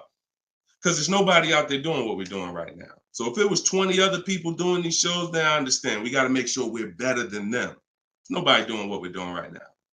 So it's up to y'all. All right, so Dolan, let's go. TikTok question. Can I get a new lease with no money down and get the same car payment monthly, turning my lease in soon? But that depends on how good you're going to shop. See, if you got, a lot of people are going to be fooled into this conversation. Car salesman calling them saying, hey, I could get you out of your lease, keep your payment the same, and you'll be good. That's the conversation they're going to go for. Now they're going by 2021 and 2020, well, really 2021 payments, which were the highest in history. And what they're depending on is they're hoping that most people don't ask a question. You already been paying this, you already been paying the high payment. What if I could put you into 2024 for the same price? Meanwhile, those prices that you were paying were ridiculously high. All through the pandemic, most 99 probably percent of people were paying ridiculous payments. That's why I always show Bonita. So when you look at Bonita, Bonita is the one who got one of the most popular vehicles during the pandemic. It was a Kia Telluride 2022. She got it for $600 out of pocket, $600 a month. It was like a 1.25% lease. How? Sitting at home and shopping offers. So to answer your question, don't comply. Your deal is going to be based on how well you shop. And what I'm teaching you to do is to stop going into dealers because 80% of them are overpriced. So you're going to go into a dealer, do your test drive, and then you're going to come home and you need to get at least 5 offers. Now you could do it my way. In my book, I have a strategy called the 25 to 5. We go online, we go to the dealer's websites, we put in what we want, 25 dealers' websites. It's a copy and paste template. Then we have conversations by email because out of those 25 dealers, figure about 10 are going to have a car we want. And then we're looking to get 5 to 7 offers. If you shop the right way, you're not shopping the right way if you don't see a $150 to $200 difference between your offers. You're just not shopping the right way because we know I've helped. Personally, we have about 1,600 people in our car shopping course, in my coaching program. And we probably have about 6,000 people who have my book. That's enough data for us to know when people send me their deals, 80% of dealers are overpriced. What's the message then? If you don't get 5 offers, you're going to overpay. Hands down. Not 3, not 4. Now, some people with Charles, if they're shopping for a really hot vehicle, like Charles got a Palisade a little while ago, he got 10 quotes. So he reached out to 35 dealers. But look what he's paying. $48,000, almost $49,000 vehicle, he's paying $597. And both of those deals were no money down. So if he didn't know how to shop, then he would be paying $700, $800. Some of you may be looking and saying, Deshone, man, I got a Palisade and I pay a lot more than that. Or, hey, but that's going to depend on how you shop. You must get at least 5 offers if you're truly going to see the bottom of the market, because 80% of dealers, 4 out of 5 are overpriced. So certainly you could do deals with no money down. It's not even a question. And don't pay attention to commercials, because what you'll see is neither one of those 2 deals that I just showed you were from a commercial. They'll probably, when you look at what a commercial says you can lease a Kia Telluride for, especially or a Palisade for, especially a $50,000 Palisade, it would be a lot higher than this, and it would be with 1,000 down plus tax plus fees. That's why you can't pay attention to commercials. So that's the answer. Don't pay attention to commercials and get at least 5 to 7 offers. If you do it my way, it's quick. Takes about 20 minutes to contact all the dealers, and then you're using my email templates. Because what you got here, this is very important, you guys that are going to have conversations with dealers by email. You must know how to keep the conversation on your terms. You must know how to keep the conversation moving forward. When people ask you, hey, can we get on the phone? Hey, can I get your phone number to call you? Hey, when can you come in? You must know how to have the conversation stay on your agenda. That's why I wrote the scripts. But even if you're not using my book and my scripts, make sure you are committed to staying the course, that you're not getting on the phone, you're not coming in, and that you're going to be shopping from home. Okay? Because salespeople will try to get you to come in. All right, go ahead, Dolan. Shoot the next one up.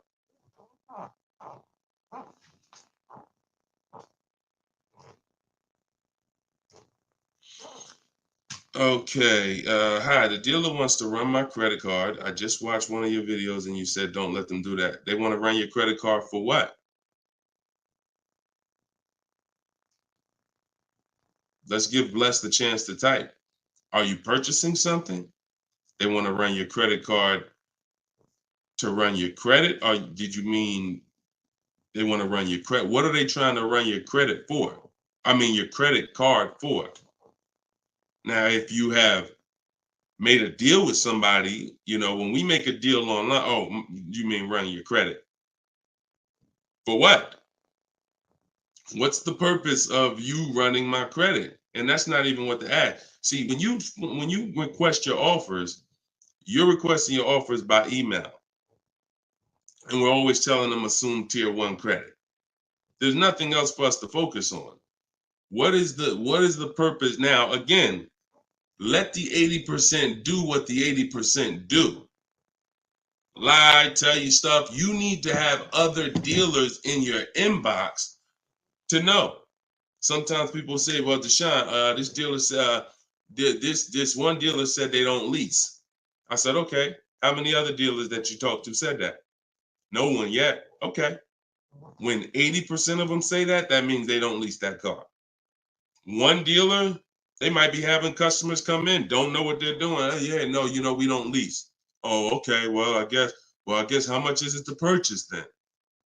So let the 80% do what the 80% do. When we shop by the numbers, and when you shop by the numbers, you win, because if this dealer lies, the other dealers exposed that they lied. So one dealer says I can't lease, and then 4 other ones give me a lease offer. Clearly, you were lying. So don't worry about what one dealer says ever. That's why you need to be having multiple conversations at all times. Trying to get my payoff, my car finance. Shoot Jerry's. Can you put Jerry's question up from Facebook here, Dolan? Okay, trying to get my payoff. Thank you, Dolan. My car finance company says contact dealer. Should I contact dealer? What the heck kind of broke leg, half-wit finance company you with if they telling you call a dealer for your payoff? What's the name of the company? What's the name of the company? You got to realize how the banks is in bed with some of these dealers, and you're going to understand that. The dealers couldn't have did Hyundai.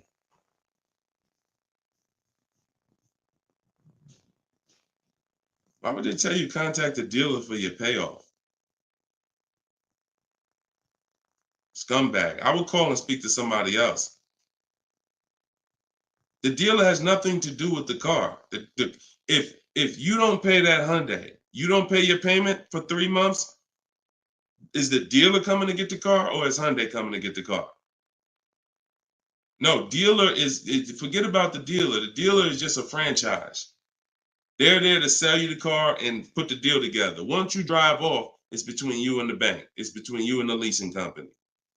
So why would the bank be telling you to go to the dealer? It's kind of like they're sending you, all right, so if you're calling for your payoff and the dealer says, oh, well, I'm going to charge you this much and this much and this much, because people will try to get their payoff, or people tried to buy their leases out, which is a terrible idea in most cases, but people were doing it and dealers were charging them a lot of money on top of their payoff, charging them fees on top of the payoff to buy their own lease.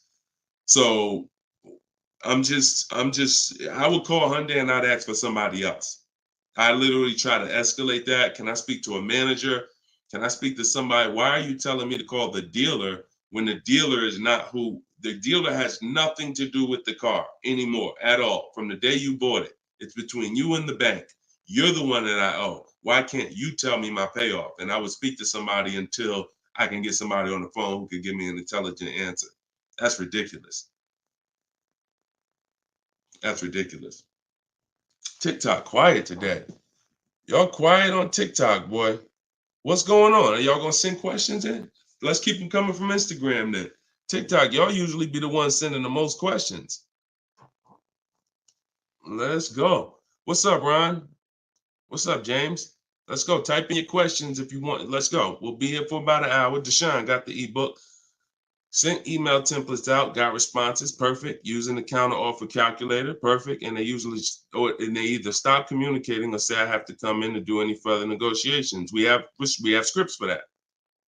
We have scripts for that. No, none of the other dealers I speak to have said that. Just go to the script. Every single thing is a script because I know what they're going to say. I had to use those same templates. So always keep the conversation. When you make the last counter offer, it's always a question. That counter offer is a question. So now when they come back and say anything, you look for the script that replies to that and keep the conversation moving forward. You know, once you send the counter offers, now you're just getting to the point where you're trying to see who's the best one. That's it. The counter offer calculator makes counters based on the best offer. So whatever that best offer is, it counters everyone. See, and they may stop communicating because they're already high.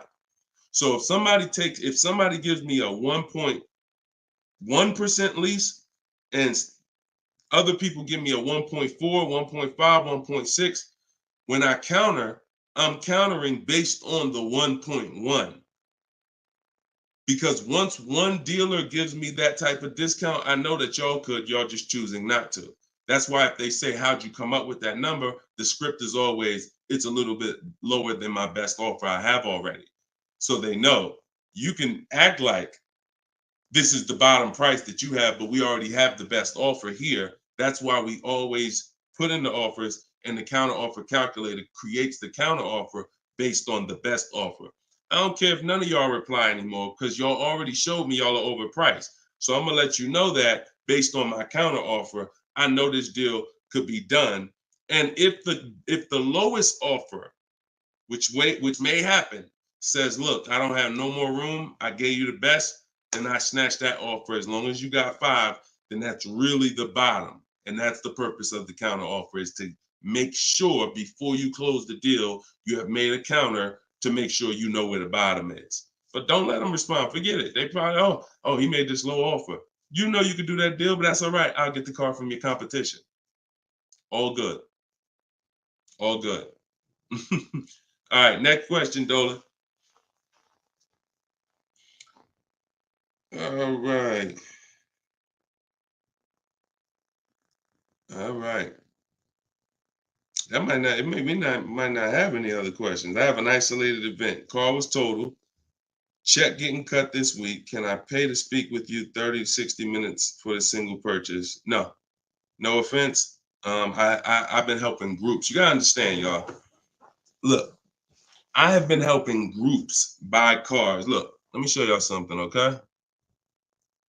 And I'm saying this so y'all understand, right?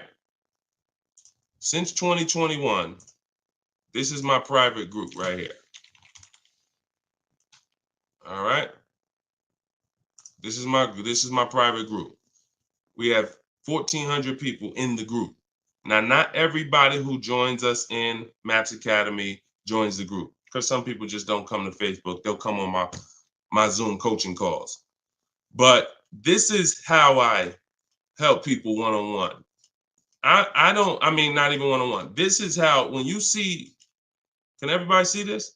I just want to make sure everybody can see this. This is how I work with people. If you're getting my book, you got my book, you got my strategies.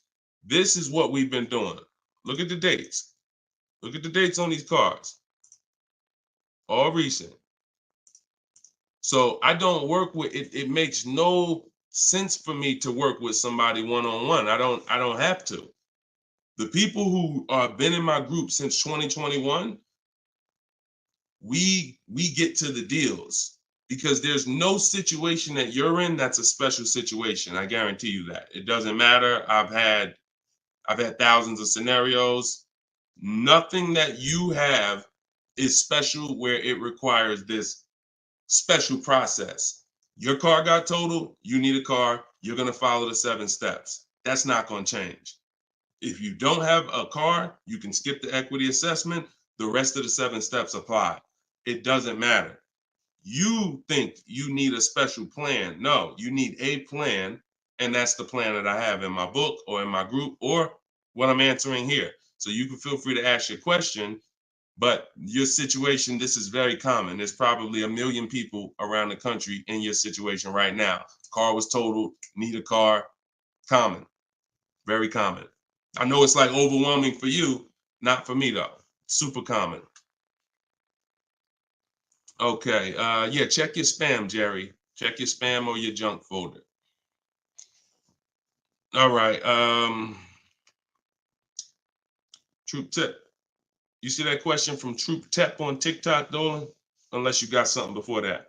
All right, another one from Instagram. I'm looking to get an electric vehicle, and I'm not one to keep cars. I'm interested in getting a lease, but don't really know how the process works. You must get bids. You must get multiple offers, or you're going to overpay. Electric cars, doesn't matter. Same process. Bid, exotic cars. When you look at, Sean's getting an electric truck. He probably got it already. But he sent me this message, and he was looking at a $73,000 F-150 Lightning. He ended up getting $20,000 off the truck. Now he's buying it. He's not leasing it. So, Taupe had an electric BMW lease. She got a BMW i4 e-drop, $54,000. She got her bids. She ended up saving $8,500 total with the rebates and the discount. She's paying $690 a month for a $54,000 vehicle. So these deals that you're seeing, these are real deals. These are below market deals. These are not going to be had going into dealers and negotiating because one, you're never going to get that deal from an 80% dealer. It's not going to happen. An 80% dealer will never discount the car enough for you to get the best price. So you don't know. Unfortunately, there's no sign that's on, hey, we're an 80% dealer. Don't come here. There's no sign. The only way that you know is by getting multiple offers. Now, you could do it manually. You can call around, talk to some sales managers, and try to get at least 5 offers. We do it online. We do it with scripts and templates, and that's what's in my book. So if you just jumped on, my new book is called Cars from Home, 7 Steps to Saving Time, Money, and Avoiding Dealerships. It has all my templates in there, all my scripts. It's normally $97. But while we're on, for the next 30 minutes, you can get it for $24 if you get to my link in my bio before the 30-minute countdown is up. Once the 30 minutes is up, it does go back up to $97, which is still a great price because everything in that book is going to save you thousands and thousands of dollars. That'll be the most valuable book, but that's only if you want to use my scripts, my resources, and have me do the talking, which is you typing. But if you're going to do the talking, then I would call around and I get at least 5 offers, or you're going to overpay. No doubt about it. At least 5 offers. Okay. You can't calculate a lease manually. You can't try to calculate a lease and think. And even if you can calculate a lease manually, you still don't know what rebates are, what incentives there are. Sean didn't know there was $15,000 in rebates. How did he find out? Multiple offers. The best offer ends up revealing, wow, it's $15,000 in rebates on this truck. He wouldn't have knew that just walking in and trying to see, all right, what's the best deal I could get? 80% deal is never going to tell him it's $15,000 in rebates. So multiple offers is a must. Okay. Go ahead, Dolan. Great question. I'm new to your platform. I joined late. What do you recommend I do? I'm not sure I understand the question. What do I recommend you do about what?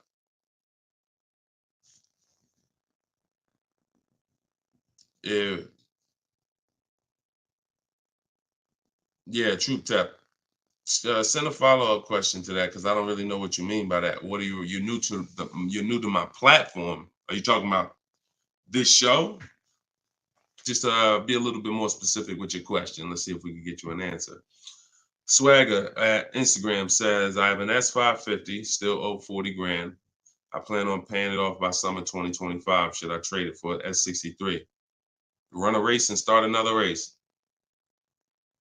The whole nother race. So you buy a whole car, spend years to pay it off, throw tens of thousands of dollars at it, pay it off, and then go trade it again and do the same thing over and over again. Next time with a higher price car that you will throw more money at. This is the problem. You don't understand leasing. That's the problem. See, there's no way to make that make sense. You still owe 40 grand on the S550. You're trading in your cars while they're still losing value every year dramatically. This is what we call the depreciation curve. If you've been on the show, you've seen it before. If this is your first time, this is how you understand what's going on with your car. This is the unseen expense. So when you buy that S-Class, it's losing thousands of dollars every couple months. And then you're see, there's three kinds of people. People who get great lease deals. Well, I'm not going to say that. People who lease, people who buy and keep long term, and they keep long term so that they can avoid the depreciation. And then there's people who are stuck in this middle right here. This is 2 years, 3 years, 4 years, 5 years, 6 years, all right here, when your car is losing the most money. So what you do is, see, it has nothing to do with how you paid for it. You can pay cash, doesn't matter. When you take a loan, now you're financing this depreciation and you're losing more. But when you say, all right, I bought this S-Class, now for the next 6 years, it's going to lose tens of thousands of dollars, and then I'm going to turn around and I'm going to trade it. You never get to a point like where you can win for the purchase. See, some of you have been taught paying off the car is the win. No, it's not. Paying off the car is not the win, because if the car is still losing value like this, if this is the way it's still depreciating, and you get rid of it anytime while it's like this, you lost. You lost. The key is to keep the car so where the depreciation starts to look like this. So now, if you were here and you had a 10-year-old S-Class or 11-year-old S-Class, maybe it's worth 10 grand. And maybe a year from now, it's worth 9,500. It's not losing that much value anymore. You've outlived the depreciation. That's when you win. That's the purpose of the purchase. There's nothing else important about purchasing because it's expensive. There's nothing else important about purchasing. No other benefits, in my opinion, about purchasing other than I can get to the point where I get here. I can pay off the car. What does that matter? It's still depreciating. I'm losing thousands. Now I'm gonna go trade it in, and I'm not gonna get anything for it because I'm replacing the car in its deepest depreciation phase. And I just haven't learned about leasing. I was taught not to lease. So that money you're tying up, when we were in Mercedes, a great deal on an S-Class. A great deal on an S-Class would probably be, they did them a couple times a year, probably could get one for about 13 and change. That was like a great deal, right? So 13 and change, you're talking, dividing that into the MSRP, which was about 110, and you're talking, okay, 1.2, 1.25, 1.3% lease on an S-Class, great deal. Now, y'all know I always teach the steal is under 1%. You're really not going to ever see an S-Class lease under 1% unless they just really want to get rid of them, but that's really never going to happen. 1.2, 1.3, 1.5 is the max. You're paying too much for a car you're leasing. But I want to give you a scenario. At $1,500, you're still under what you're paying for your car. See, because if I walked in and I wanted to lease a brand new S-Class, if I lease it and I'm paying $1,400 a month, then I'm driving a $115,000 vehicle, right? Now, if I decide I'm gonna buy that same $110,000, $115,000 vehicle, every $1,000 is about how much per month, everybody, if you know. Some of you seen the video, some of you talk. Every $5,000 on a that you're gonna borrow on a loan is about how much per month? $100. Exactly. So when you look at a $120,000 vehicle, 115, that's a payment of $2,300 a month. No money down. See, we don't talk money down because money down confuses you. In a lot of cases, it confuses you. When you look at the deal with no money into it, no money, now you can start to see how much money you've kind of been missing. Evaluate the deal with no money. Then you choose to put money down if you want, but you evaluate it with no money. So now you got a brand new S-Class, great deal on a lease, $1,400 a month. You gotta buy that to purchase the same exact S-Class, $2,300 a month. And then you get people who might be like you, who say, you know what? I ain't gonna get a new one. You haven't learned about leasing yet. You say I ain't gonna get a new one. I'm gonna get a pre-owned one. I'm gonna get a pre-owned one. And you look to get, instead of paying 115 for a brand new one, you look to get it for somewhere probably around 70. You look to get it for somewhere around 70. Every 5,000 is $100 a month. What's 70,000 cost on a payment, y'all? Every 5,000. So you're talking 50 grand, another 20, that's 400, that's 1,400 a month. That's 1,400 a month. So put these numbers together. Great deal on a brand new S-Class. 1,400 a month, leasing it. Great deal on a brand new S-Class, buying it. 2,400 a month, no money going into these deals. Great deal on a used S-Class, 70 grand, 1,400 a month for 5 years. Now, here's where we jack it up. Oh, well, I'll just put some money down. I'll put like 15 grand down. I'm going to take a 6-year loan, God forbid, 7-year loan, stretch the payment out, try to get that payment around $1,000 a month. You don't realize you can't change the numbers by putting more money into it. That doesn't change the actual overall. If 15 grand comes out of your pocket up front, that doesn't change the fact that of the numbers. That's why I break down the scenarios with no money down going into them. So what I would say, if you need to decide if you're going to keep the S-Classes long term, then you should be buying them. If you're going to keep them 8+ years, then you should be buying them.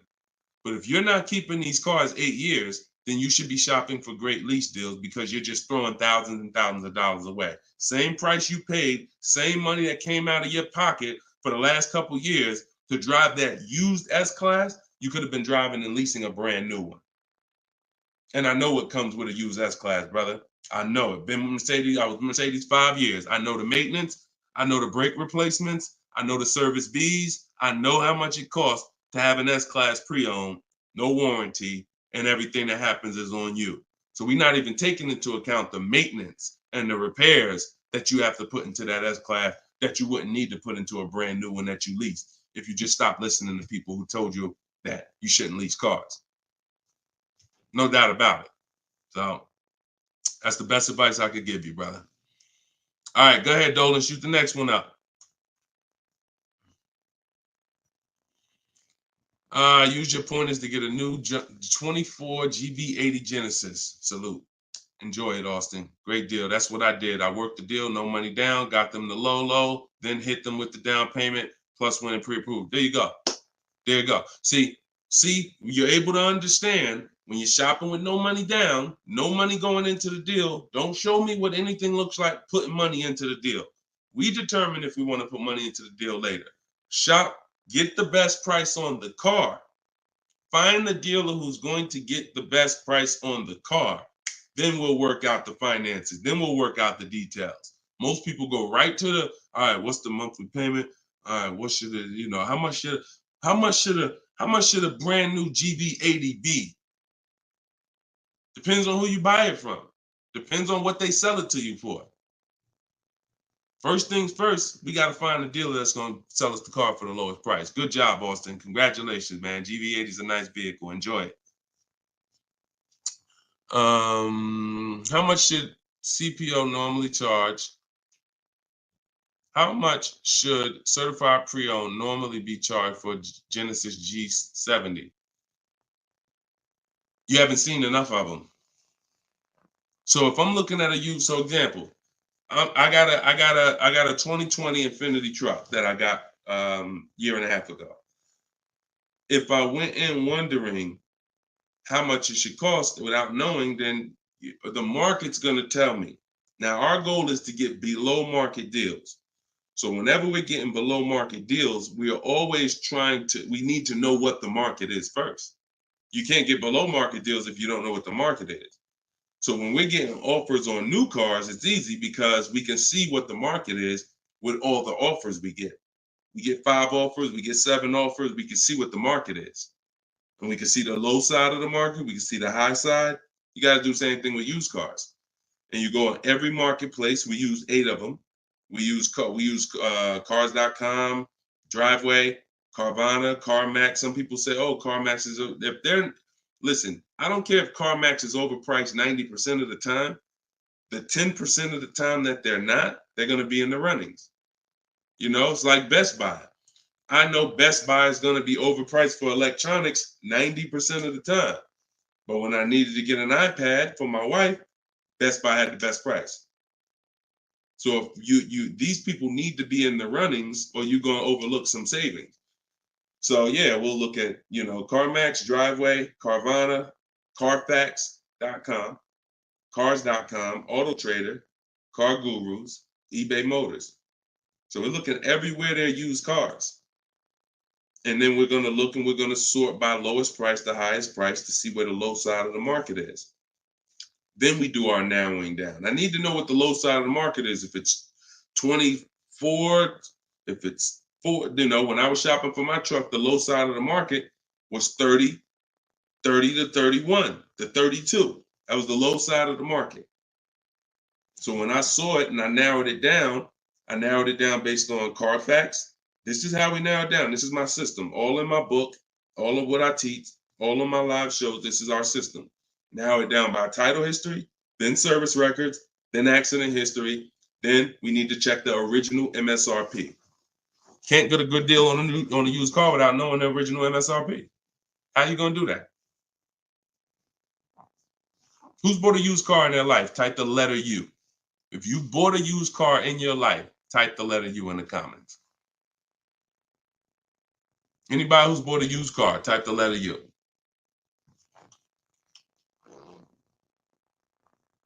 Okay, Cash, I see you. Andre and TikTok, I see you. Okay, Cash. All right. King of Rap, I see you. Okay, if anybody bought a used car, okay. How you get a good deal without knowing what the car was originally? I gotta tell you, I'm the bad news first person. I can lead you to the good news. I gotta tell you the bad news first, though. Think about that. How am I buying something used knowing how much I'm saving without knowing the original price of the item? 2 reasons. 1, I need to know the original price to know what real discount I'm getting. 2, I need to know what's in the car. So when I narrowed it down to I had 4 Infinities that I had narrowed it down to. They were all white. They were all asking between like 31 and 32. Similar price range. This is where we get in trouble at. I pull the original window stickers of the cars. I see that one of them brand new was 46. One of them was 48. One of them was 52. And the one I got was 54.5, brand new. So I'm able to see the discount percentage. In my book, I call this the true value percentage. This is all that matters when it comes to price. And once you do the check and make sure it's a good car, title history, service records, accident history. Okay, now it's time to get to the money. I need to know what the car was originally. I know 54,000. This one I paid 31.8 for. I got a 42% discount. Now, if I would have took the one that was $1,000 less on the asking price, because I didn't know how to do this. Now I didn't know that one was only 48,000 brand new. So it's a smaller discount. It's probably only saving me 30-something%. The one I got was 42%. Forget what the dealer's asking. The dealer was asking $1,000 more than the other ones I was looking at. But once I saw what the original price of the car was, I knew that that was the best value because you got the most expensive car brand new. Why would I take a car that has less equipment because they're charging $1,000 less for it? But it has 7,000 less equipment in it, 7,000 less features in it. It's the little things, y'all. It's not the big thing. It's the little things that you're missing. And this is what we do. This is why I'm here. And for those who are willing to listen, we teach you how to do it the right way. These things you haven't been taught to do. And once you hear it, you're like, dang, that makes sense, right? How the heck? Why wouldn't I want to know what the new price was? Don't even know what equipment's in the car. I knew the day I got the car, it was an edition 30. I saw the original window sticker, remote start, all these features, backup cameras all around, black mirrors. I saw all of that because I got the original window sticker. These are the things you must do. And the last thing we do is we verify there's no bogus fees before we go to the dealer. Because some people be in the lowest prices online, but they have no intention to sell the car for that price. They want you, they're depending on you to come in because they know other people will, untrained, no strategy, walk right in. Hey, I saw the price online.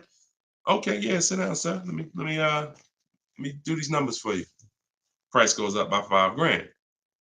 No intention. So you wasted your time. I'm listen, God bless you. Oh, Deshone, I'll just walk away. I'd rather not walk away. I'd rather you not have to walk away.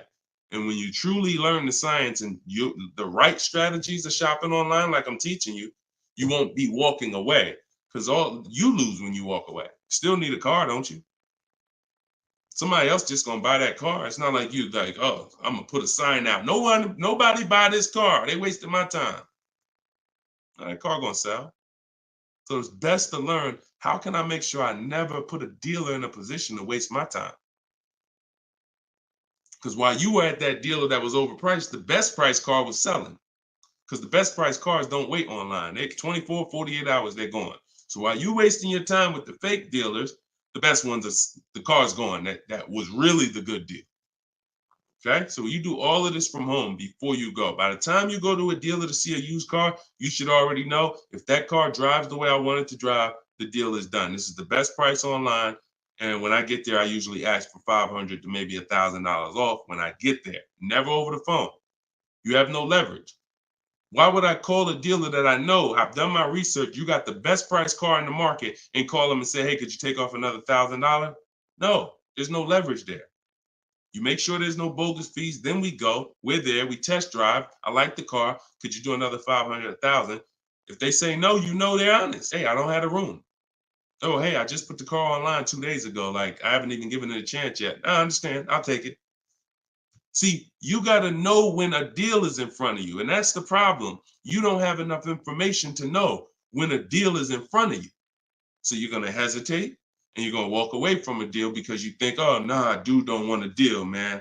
I asked him to take off $2,000. You can't take off $2,000. You didn't do your research. Because dealers use a tool called vAuto. They know where their car is priced in the market. vAuto tells them where every similar car is priced at online. So if they're the top 3 prices online, they run their business a different way. They want to sell cars fast. You can't go in thinking you're negotiating with someone who marks their cars up by thousands, who's number 15 on the price list. You walk into the best price deal online and think, yo, I'm asking for $2,000, $3,000 off. Let's go. You don't want to negotiate?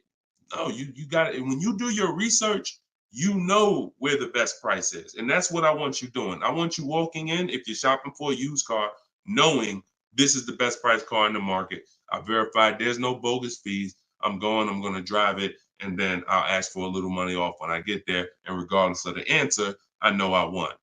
They split it with me, I won. They can't do anything more because they're the lowest already, I won. If they accept the offer because they're just like, listen, you drove down, man, let's go, let's get it over with, I won.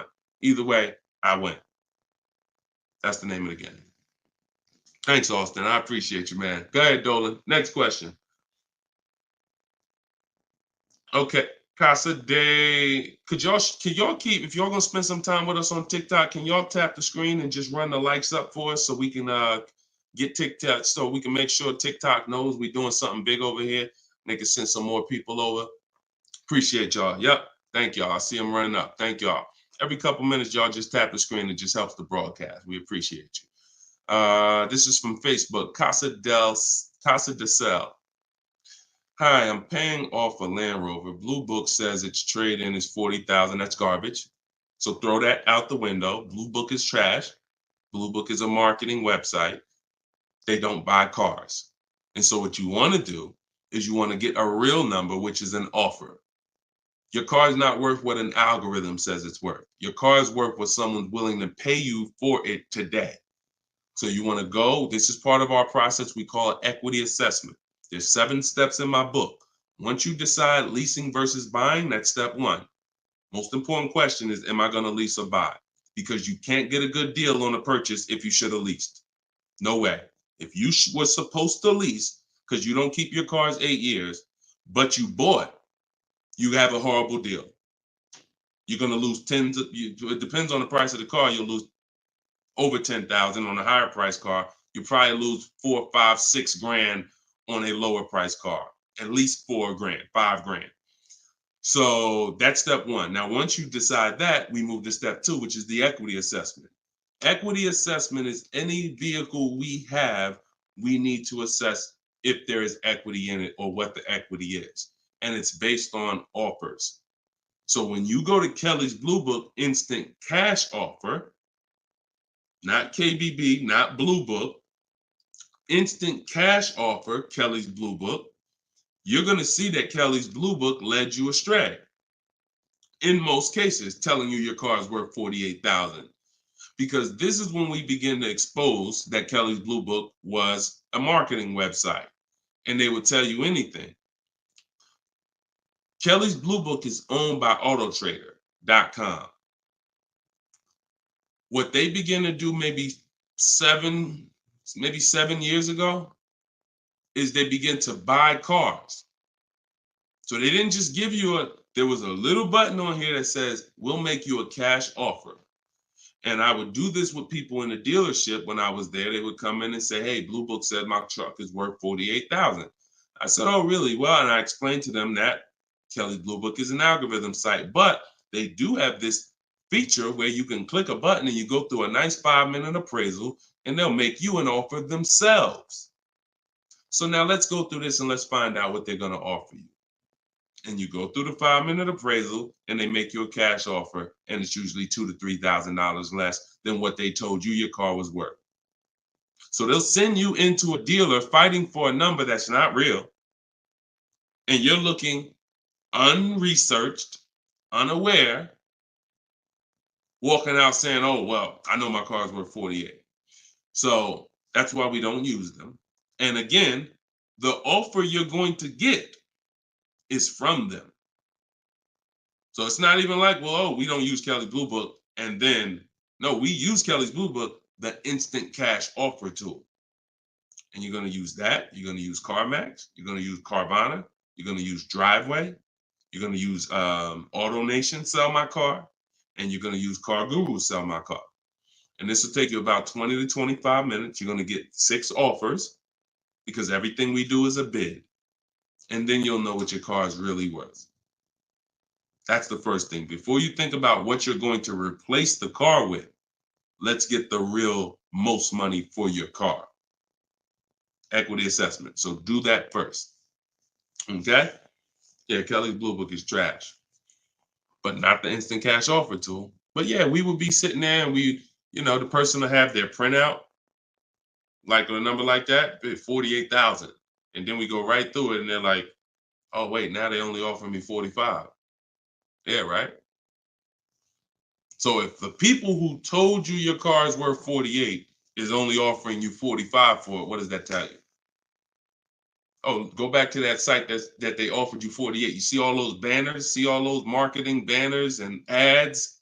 Yeah, that's why they need millions of people to come there to have that make sense for them. All right, go ahead, Dolan. Next one. Right. This one's TikTok. Can I get advice on walking in a dealership with a check in hand strategy? Don't walk in with a check in hand. 80% of deals are overpriced, Andre. You can walk in with a check in your hand. If you get somebody who's really good, they're going to take the check. And that's the mission. Get that check out of your hand into our bank account. And if you're dealing with an 80% dealer, you lost. See, again, I'm giving you boundaries so that you can understand. If you break the boundaries, if you choose to go over the boundaries, that's fine. But I've been doing this for a very long time, and everybody that knows me, everyone that's close to me, be it here in New Jersey or be it in my group, they know that I'm the person who helps you save the money on cars. I would put my money against anybody that I'll get a better deal than you. Now, if you're shopping, I wouldn't put my money against any of my people who learn from me. Anybody that learns from me, I wouldn't bet that I could get a better deal than them. If we got the same time frame, we're gonna get about the same deal. But somebody who has no strategy, just shopping, going into dealers, I put any amount of money. I bet you $1,000 today that I get a better deal than you without even leaving my house. So I want you to be in that position because you don't know who you're dealing with. If you're in an 80% dealer, they knock off $3,000 for you, $5,000. You think you won? Look,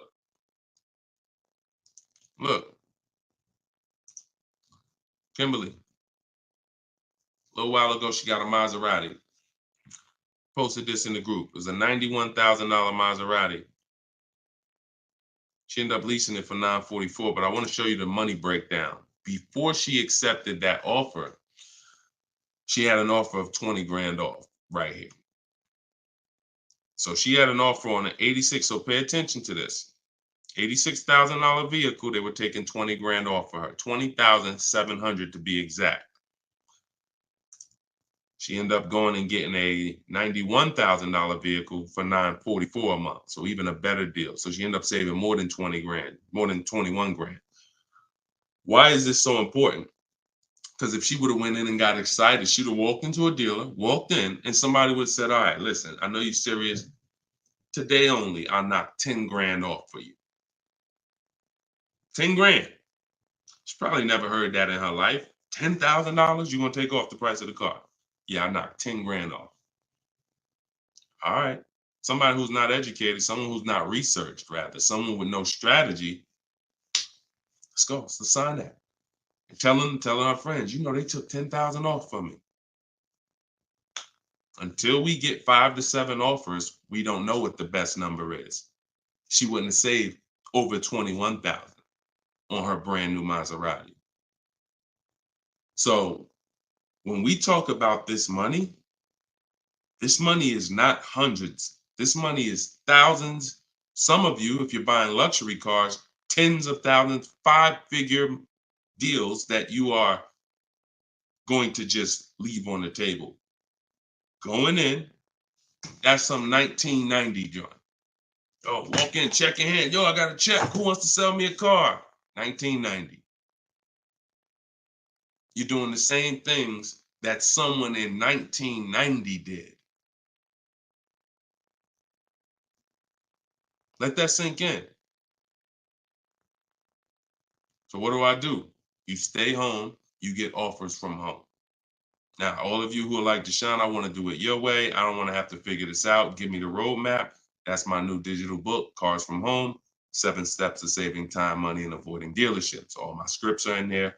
My strategies for leases, my strategies for purchases, my strategies for used cars, the bank bidding war, where we make banks and credit unions bid for our loan. We guarantee all the money that we want to guarantee that there was not a dime that we could have saved when we make our car deal. And the only way that's going to happen is through bids. When I sell my car, not trade it, I get bids. When I buy my car, I get bids. When I get my loan, I get bids. You walk in with that check, man, that check won't be in your hand very long. So everybody could get the book for 75% off. It's normally $97. But in my TikTok bio, click the link in my TikTok bio. You won't leave the broadcast, so you could actually come and catch the last couple minutes of the broadcast. But go there as long as you get there before the timer. It's 30 minutes. Once the timer hits 0, it's back up to $97. And if you're on Facebook or if you're on YouTube, we got a link in the comments section for you. If you're watching us on a television, then you can use your camera and you can scan the QR code and it'll take you there. Get your book for 75% off, and you'll have these strategies for the rest of your life. And I also update that book. Some people say, man, is the book available in print? It's too many things that change. I change scripts. I change templates I use, websites change, Vroom went out of business. I need a digital book. I can update the master file so that way you open this book a year from now and it's updated. So you'll see some of you got it 2 months ago and you open it today and you're like, wait, I see something a little different. Yeah, because I update the book regularly. So get your copy before. And even if it goes back up to $97 and you miss the welcome offer, what are you going to save? What do you really think? How much money do you think you're going to save using my stuff? That's what you should be holding me accountable to. I'm going to get Deshone's book, and I want to save the same amount of money Deshone would have saved on this deal. And when you see these people, Bonita, when you see Kimberly, when you see Sean, when you see Eddie, all these people I share throughout the shows, they're getting the same deals that I would have gotten. But they were just like you. They weren't in the car business 14 years. Freena, she just got this Jeep a little while ago. Look, 2024 Jeep Grand Cherokee. Look, $65,000 MSRP, $579 a month, 0.88% lease deal. I used all the scripts, contacted the dealer, I followed the program, used the scripts, contacted the dealer, sealed the deal. We're in a different world. So you either gonna come over to our world or you're gonna stay in your world. And your world is painful and expensive. Painful and expensive. Spending hours in dealerships, multiple visits, going back twice, 3 times. Painful. Every car deal I make is from right here where you see me at. I'm right here. Go ahead, Dolan, shoot the next one up. Austin, I see you. God bless you and everyone online. I have to get back to work. Thanks for checking in, man. Always enjoy the new car too. Because my payment is due in 15 days. Enjoy, man. God bless you. Swagger from Instagram says, is it smart to buy the vehicle after leasing it for 3 years? No, it's a horrible idea. You've already had the vehicle for 3 years. You're buying a used car now. So leasing and purchasing is an entirely different philosophy. When we lease, we're getting great lease deals. We're driving vehicles for pennies on the dollar compared to people who purchase them. All those lease deals. You saw Freena, that same $65,000 vehicle is $1,100 a month. Someone is out there paying, unless they put up a ton of money down, they are out there with that same Jeep that Freena just picked up and they're paying $1,000 plus a month for it. She's paying $579. Why? Because they said they don't lease? Well, you go ahead with your non-leasing self and pay double what I'm paying. Now, if you're keeping the vehicle forever, 8, 10, 12 years, in my book, I created the 8-year rule. The 8-year rule is when you begin to win as a purchaser, because that's when the depreciation is going to cool off and make sense. You can get some of this money back because the person who's leasing is killing you. In terms of the money that's not coming out of their household compared to yours, they're killing you. So you now need to try to catch up one day. And if you catch up, the only way you catch up is you keep your car until the depreciation cools off 8 years, 9 years, 10 years, 12 years. And that's where you win. You can't do that with a lease. But keeping your car 6 years or 7 years is not anywhere near enough time for you to catch up to a person who leased and got these great lease deals. Because you're paying for the whole car. New car, used car, doesn't matter. A new car, you're paying thousands more than a person who leases. A used car, over 8 years, you're paying about the same money as a person who leases for a used car. So by the time you go and replace that car, if you kept it 8 years, your car's already 11, 12 years old, 13 years old. Person who's been leasing been driving brand new cars. So there's no comparison. It's great lease deals are here, long-term purchases are here, and everyone stuck in the middle is just losing thousands and thousands of dollars. I'm sorry to tell you, but if I don't tell you, no one's going to tell you. You buying cars, trading them in 4, 5, 6, 7 years, when they're still depreciating heavily, you're losing compared to people who purchase and keep long-term and people who get great lease deals. You're losing thousands. If you buy your lease, now you're switching and saying, okay, why do I want to buy a used car now? Because that's all buying a lease is.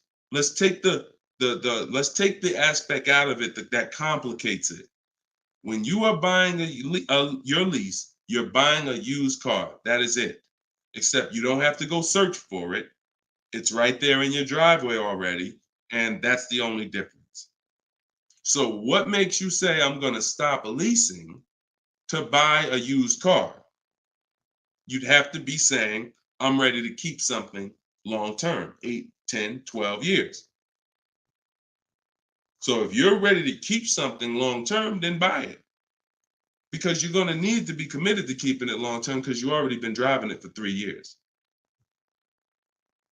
You've already been driving it for 3 years. So where are we actually going? You're going to look up in 3 years, 3 more years, and you're going to say, Dad, I had this thing 6 years now. Now, if you're like most people who buy their leases out, you're going to take a 6-year loan. Because in order to get a comparable payment to what you were paying for your lease, you're going to need a 6-year loan.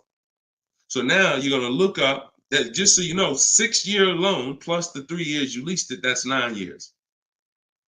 Same car. Same car. So you're paying on the same car for 9 years.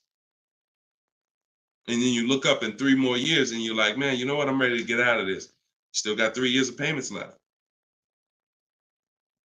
Only scenario where you can pay on a car for 6 years, turn around and still have 3 years of payments left is when you bought your lease. Makes 0 sense. Makes no sense. Unless you're keeping forever. That's a different story. You want to keep it till the wheels fall off, then buy the lease. It's the only way it's going to make sense because you're paying so long on a car, the same car, you better be keeping it long enough to have it make sense. And that's not 5 more years. Your loan ain't even paid off in 5 more years. Buying your lease is a horrible idea for most people. Horrible, horrible, horrible idea. And it's just because what you don't want to shop. You don't want to shop. You don't want to get in the market. You old strategies, you're scared. New way, sitting at home, get bids, let the deals come to you. Because that's what I see. I saw tons of people buy their leases for the last 3 years because they were just scared to shop. Oh, it's not now here. I don't want to. We've been making deals since the pandemic. Deals been out here for people who shop and know how to get deals. So unless you're changing your whole philosophy, I'm stressing to you how bad buying your lease is. All right. This one's Instagram. If I'm searching for a car, but I want a specific trim, should I search the entire market for only that car and the trim level I'm looking for? If I want a specific trim, that's the reason why I use the 25 to 5. 25 to 5 strategy in my book is what we do for new cars and leases. Because when you walk into 2 dealers, it's another reason about not shopping this limited way anymore. If you're shopping from 2 dealers, all you have is what they have. If 2 dealers don't have the trim, you ain't got nothing. When we reach out, we're connecting with 25 dealers online. So if that car is out there, I'm giving 25 dealers. I'm shopping out of 25 dealers inventory.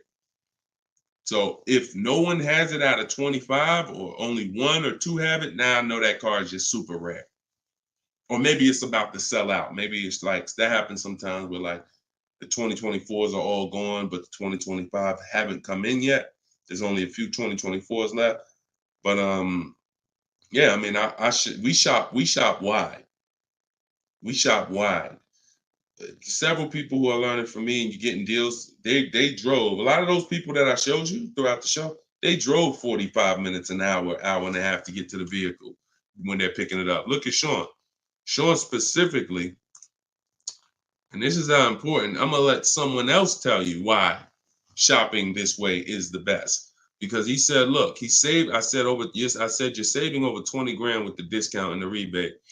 But the only way to know is this the best deal is to compare to the other offers. Because again, I don't know if you could look. I sold a Maybach back in 2015. It had a $20,000 rebate on it. So I don't know if the rebates is 15. What if they got a $20,000 rebate on that? Now that was a $260,000 vehicle, but still, you just never know. So I said, if you're going to compare that, you're going to compare offers. He said, yes, I got about 15 quotes. He said, I couldn't find anything under MSRP. He ended up expanding his search to 150 miles to find this deal. So he's driving probably 100 miles somewhere. I doubt it's all the way 150 miles, but maybe he's driving 100, 120 miles. But look what he's saving, 20 grand. So we don't do local because you only buy your car once every couple of years. So you buy your car from who makes you the best offer. You service your car from where it's the most convenient. Yeah, we drive to get our deals because most of the time the dealers that are near you, they feel like they own you anyway. So when they see the zip code, they think, oh no, we don't have to make, this person's local. This person's 20 miles away. No, we're not gonna do nothing crazy. But when those people who are 100 miles away from us see us pop up on their computer, and they're like, oh wait, we could take a deal from our competition. All right, let's do this. Sometimes they'll beat the deal that your own local dealer won't get. Your local dealers are charging you the most money. Local dealers are hands down most of the time charging you the most money. Everybody close to you, because they just like you close. You ain't gonna shop. The statistics show you shop 2 dealers before you make a deal. That's what the statistics show. Look, right here. I'm gonna show you something. When I tell you, look, no offense, I wouldn't be trying to help you if I could, but I gotta keep it real to you. This is all stuff we know about you. Look, how many dealers does the average person visit before buying?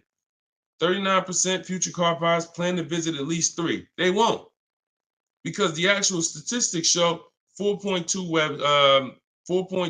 websites a person visits, and then it's 2. It's actually 2. Hold on. Let's see where it's at. Only 1 in 3 potential. The answer's 2. I ain't gotta tell y'all. People say, oh, I plan to visit 4 dealers. You ain't visiting no 4 dealers. You're gonna get tired. Time you get to the 3rd one, you're gonna be like, okay, this is getting old fast. I think we could get it over with. 2 is the answer. So if the industry knows that you visit 2 dealers before you make a deal, why would I give you a great price? So when you're using what I'm telling you to use and you're sitting at home and you're talking to 25 dealers, you have 25 dealers in your inbox. When you're sitting at home and you're looking at all the used car market in a 150-mile radius of you, oh, now you're not the normal shopper. The normal shopper is going to get the normal deal, market value or over market value. That's what normal shoppers get, depending on how bad you are, over market value, depending on how unaware you are. But market value, over market value. That's normal. People with strategy, multiple dealers getting bids, below market. That's the difference. We shop wide. This local is dead to us. Local is dead to us, and it should be dead to you. I want you to kill it. All right, kill that whole mindset. I don't need to buy my car locally. I'll drive into the next state. I remember Shonda last year, California. She bought a Volvo, and she said to Sean, she's in our group. She said, everybody in Northern California. She said, my best deal, I think she was saving like 3 grand off MSRP. And she's like, but it's a dealer in Southern California, though, that's taking like 6 grand off of me with my Costco rebate. I said, okay, what you gonna do? She said, I just bought a plane ticket, $79. I said, there you go. That's what I would have did. That's a sweet plane ride. I'm taking a plane, $79 to save 3 more grand than my local dealer was gonna give me up here. Sweet plane ride. So local's dead to us. We go where the money is, and we enjoy that ride home. Nothing like driving home for an hour knowing you just saved a ton of money. So that's it, y'all. We've been on for about an hour and 15 minutes. We like to keep these shows right around there. In my bio, I do have the link to when I'm going to be live next. So I'll make sure that, as long as we keep doing these live shows, again, it's going to be up to you guys. If you guys continue to show up, if you guys continue to tell your friends, then we'll keep doing the shows. But if not, we can certainly do the broadcast, because the broadcast, people get value out of them. So we've seen it, for the last 3-4 weeks since we've been testing this, we've seen people get value out of the rebroadcast. So what's the point in Deshone coming live regularly if people are going to sit and watch the rebroadcast? So, but if y'all going to tell people when we live and bring people and share, then certainly we'll keep the live shows going. But the entire show is sponsored by my new digital book, Cars from Home. So if you want everything I teach in one place, you got it right there. We don't hold back on this show. We don't hold back in my social media videos. That's why they're, thank God, continuing to be seen by millions of people. But that's for different types of people too. So whenever you're navigating all my social media videos and you're trying to piece it together, some stuff is in there for high mileage drivers. Some stuff is in there for used cars. Some stuff's in there for leasing. Some stuff's in there for negotiation. Some stuff's in there for how to format your deal. So you're trying to piece all this stuff together. If you say, Deshone, I want this all in one spot, step by step, that's my new digital book, Cars from Home, 7 Steps to Saving Time, Money, and Avoiding Dealerships. And you can get it for 75% off in my TikTok bio, in my Instagram bio, or in the comment section on Facebook and YouTube. Also in my bio is a link, and we'll put one in there in the comment section as well, is a link to my masterclass that I did. It's called Everything You're Doing Wrong, Buying, Selling, and Leasing Cars. So that's an on-demand class. You'll need about an hour. We go very deep on leasing versus buying there with scenarios. And I go over 23 mistakes that most of you are making. And, if you're going to really save money on your next car and every car, you're going to need to stop making those mistakes. So that is in my TikTok bio and my Instagram bio as well. And you can certainly just get in where you fit in. I make the information available. Get it how you want it. Just get it. All right. I'll see y'all on the next show. God bless you.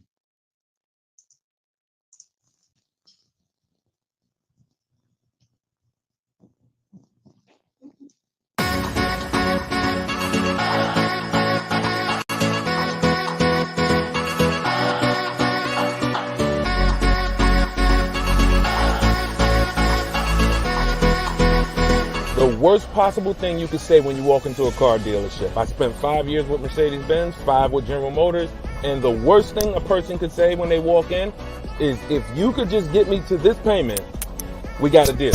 So your loan's probably still like 19, which means you got to pay to get out. You're upside down. It's called negative equity.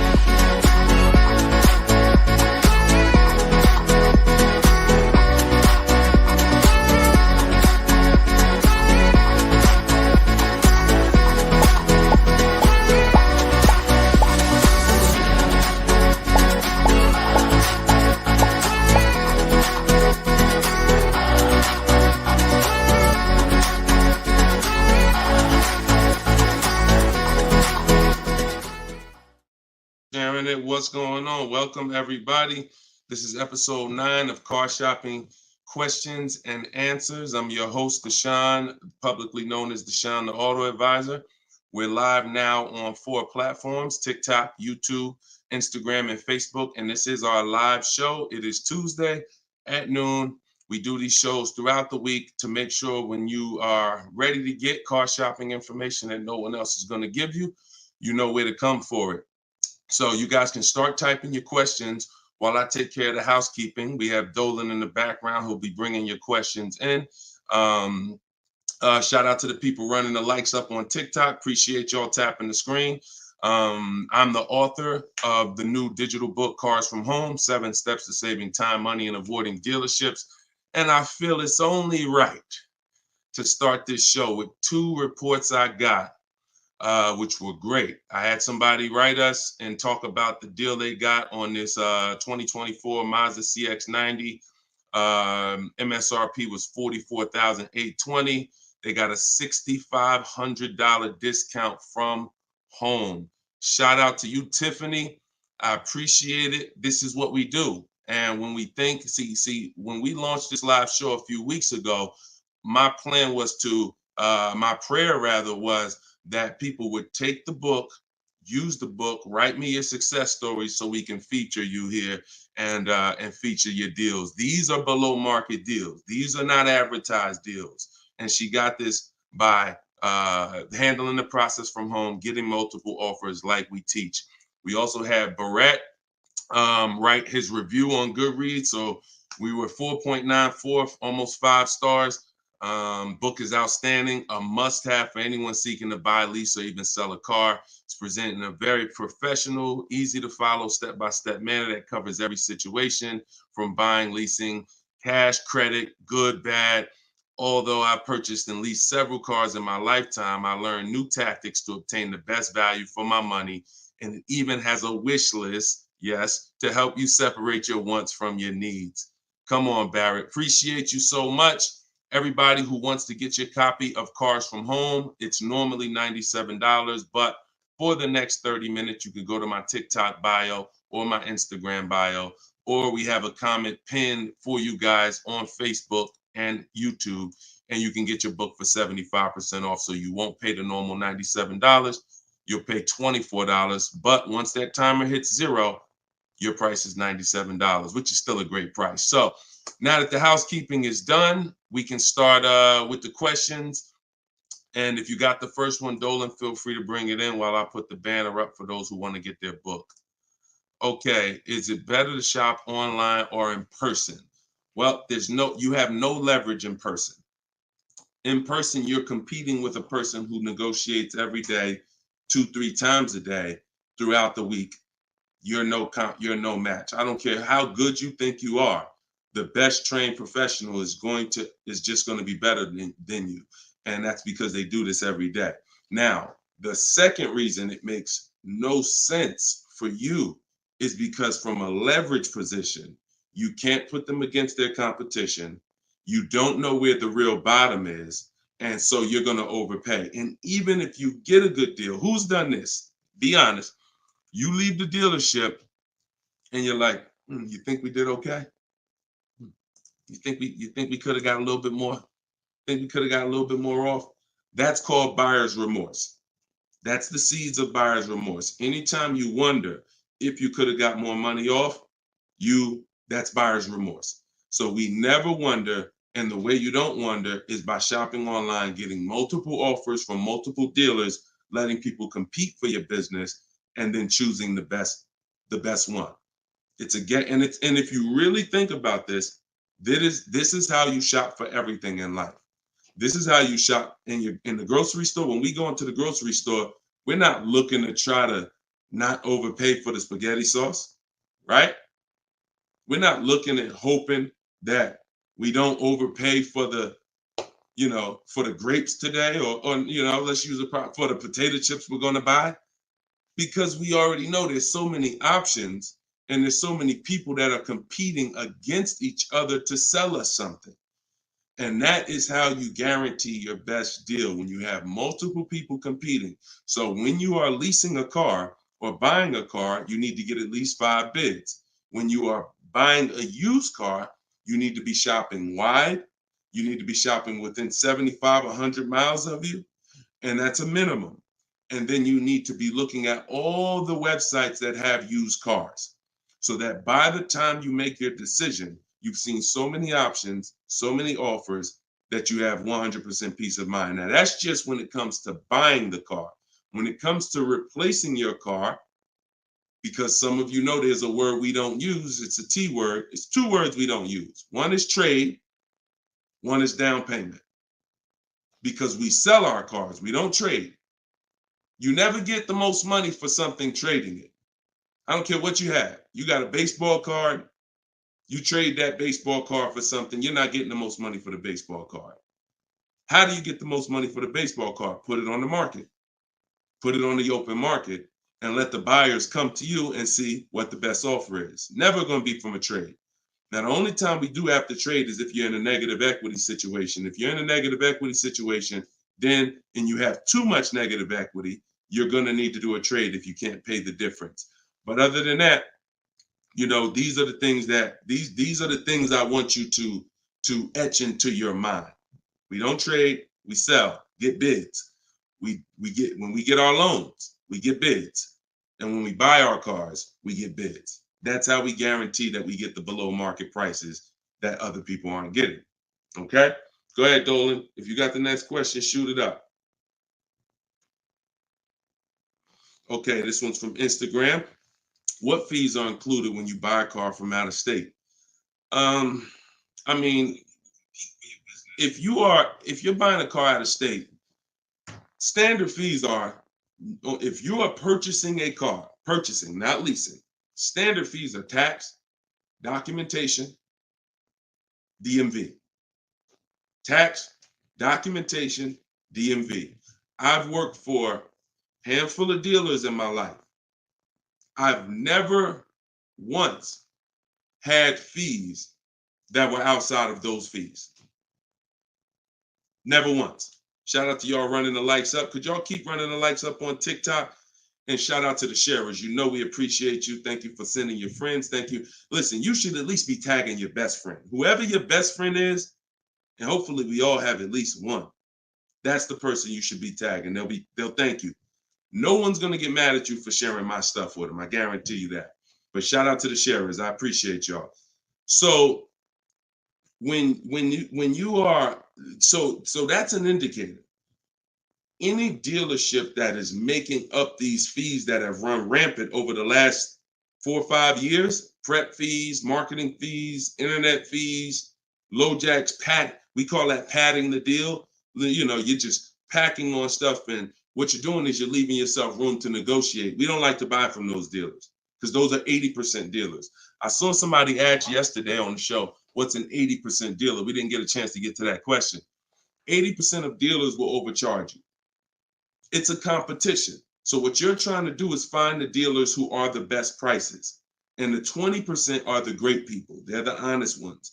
They're the ones who are not afraid to compete.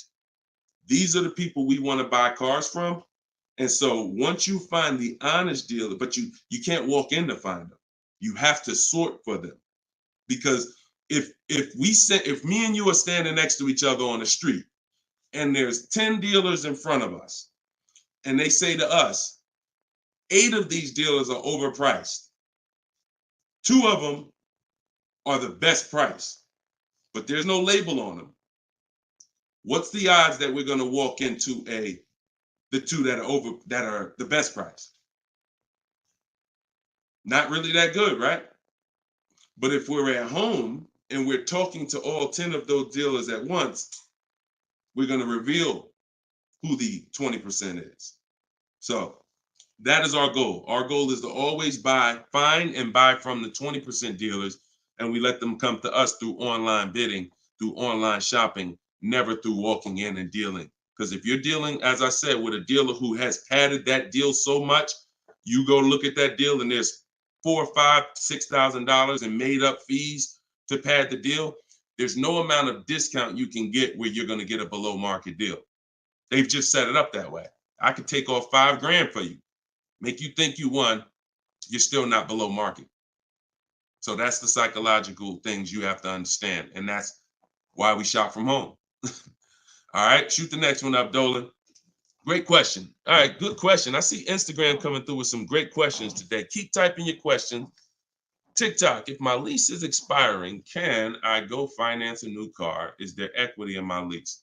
Well, the first thing you need to do if you decide, well, first of all, you got a little switched up there. It sounds like you're trying to go from a lease to a finance. That's not usually normal. What's normal is you go from a finance to a lease. Because a lot of you who found out that you're not keeping your cars 8 years, you're breaking the 8-year rule, you're overspending by thousands of dollars because you were taught never lease. So a lot of you have found out over the last couple weeks of shows, or maybe you watch videos, or maybe you went to my masterclass and you found out that that was bad advice. Not only was it bad advice, it was very expensive. It has cost you more money than you should even calculate. It doesn't do you any good to calculate how much money you lost not leasing when you're not a long-term person. But that's the more common path, finance to a lease. To go from a lease to a finance is a different mindset. You go from getting cars, paying a very small amount to drive brand new cars, and then transitioning to a finance. So first step, my process is 7 steps. The first step is always to choose leasing versus financing. Good. Thank you, Mr. Silva. I appreciate you. Shout out to everybody tagging on TikTok. Appreciate you. That's the first step. I call that the most important question. So for everybody's on here who's car shopping, if you're car shopping now or you will be in the next 12 months, type me in the comments. Everybody who is car shopping right now or you're going to be car shopping in the next 12 months, type me in the comments. And I'm going to give you the first word. And I want y'all to always, when you come on this show, be prepared to dialogue. Like, be prepared to dialogue. Have your hand by your keyboard. You're going to learn a lot more engaging in the dialogue than you will sitting back and just listening. Active learners learn better than passive learners. Okay? So now, all of you who said me, I want you to ask yourself, how many years are you keeping the next car? Because this is the lease versus finance question. This is the lease versus buy. I'm not going to say finance because some of you are going to pay cash. This is the lease versus buy question. How many years are you keeping the next car? Gary said forever. Okay, there we go. So that's a good indicator till the wheels fall off, Joseph on Instagram. I see you. Okay, here's the question. 72 months. Okay, that's 6 years. You shouldn't be buying, Frankie. And I'm going to tell you why in 1 second. As long as it lasts. Now, when you want to try to get a little bit more specific than that, because sometimes you'll buy a bad car. It only lasts 5 years, where if we know we're going to keep this thing long term, we want to make sure we buy a car that's a quality car. That's what we want to make sure that we do. Buy a car that's a quality car. All right. So let's do, okay. So all of you, if your answer, I see you, Andrew, you 6, I see Teresa 10. Okay. Now, here's the rule. I call this the 8-year rule. The 8-year rule is based on when cars lose the most money. So it's not based on, see, some of you have been taught you pay off your car, get the title, do whatever you want. You want to trade it in, do what you want. I'm here to tell you that that's cost you because you don't understand the unseen expense. And the unseen expense is the one that's hurting you. That's depreciation. So the first thing you're trying to get when you're deciding I want a car is, how am I going to avoid big depreciation? Big depreciation. You buy a car for $30,000 today. What is it worth in 3 years? Even if you don't drive it. See, this is these are the things that you've been, oh, well, I want to buy a car. I drive as much as I want. But even if you don't drive a car, if I sat a car right outside your house right now and said, Lily, this car is worth $30,000, and you said, Deshone, I don't need a car. I already got a car. And I said, but it's yours. Here, it's yours. It's worth $30,000. You don't drive it. You come back a year later. What's that car worth? Told y'all, stay by the keyboard. What's the car worth? See, we're going to dispel this myth right now, because some of you don't understand, because of what you've been taught, that you think, oh, if I buy a car, I could drive it. I don't pay for the mileage. I'm going to show you that not only do you pay for the mileage, you pay even if you don't drive it. See, look, Alvin said 24. Look, didn't drive it 1 mile. Days on Instagram said 24. Look, didn't drive it 1 single mile. That's probably accurate. So think about that. If that's many people will mention depreciating assets. That's a very common word, but we're now going deep on what that actually means. Depreciating asset means I purchase something, I acquire something, whether I use it or not, it's going down in value. If I use it more, it goes down in value more. So the first foundation that you need to get is leasing versus buying. This is why if you don't lease, but you should have leased, there's no way to get a great deal. Because when you get great lease deals, some of you seen Danielle. Danielle got an Audi A3, $44,000 car. She's paying $550 a month, no money down. So that's Danielle. So when you consider what that car would have cost her if she purchased it, no money down, probably would have cost her about $900 a month. $900 a month. Every 5,000 is about $100 a month, depending on interest rates. 5-year loan. So foundation. So what you're trying to do is avoid the depreciation. Y'all know when I break this out, y'all know what this means. Some of you, if you're new here, you may not know, but this is what this means. This is how your car loses value year 2, year 3, year 4, year 5, but then it starts to level out.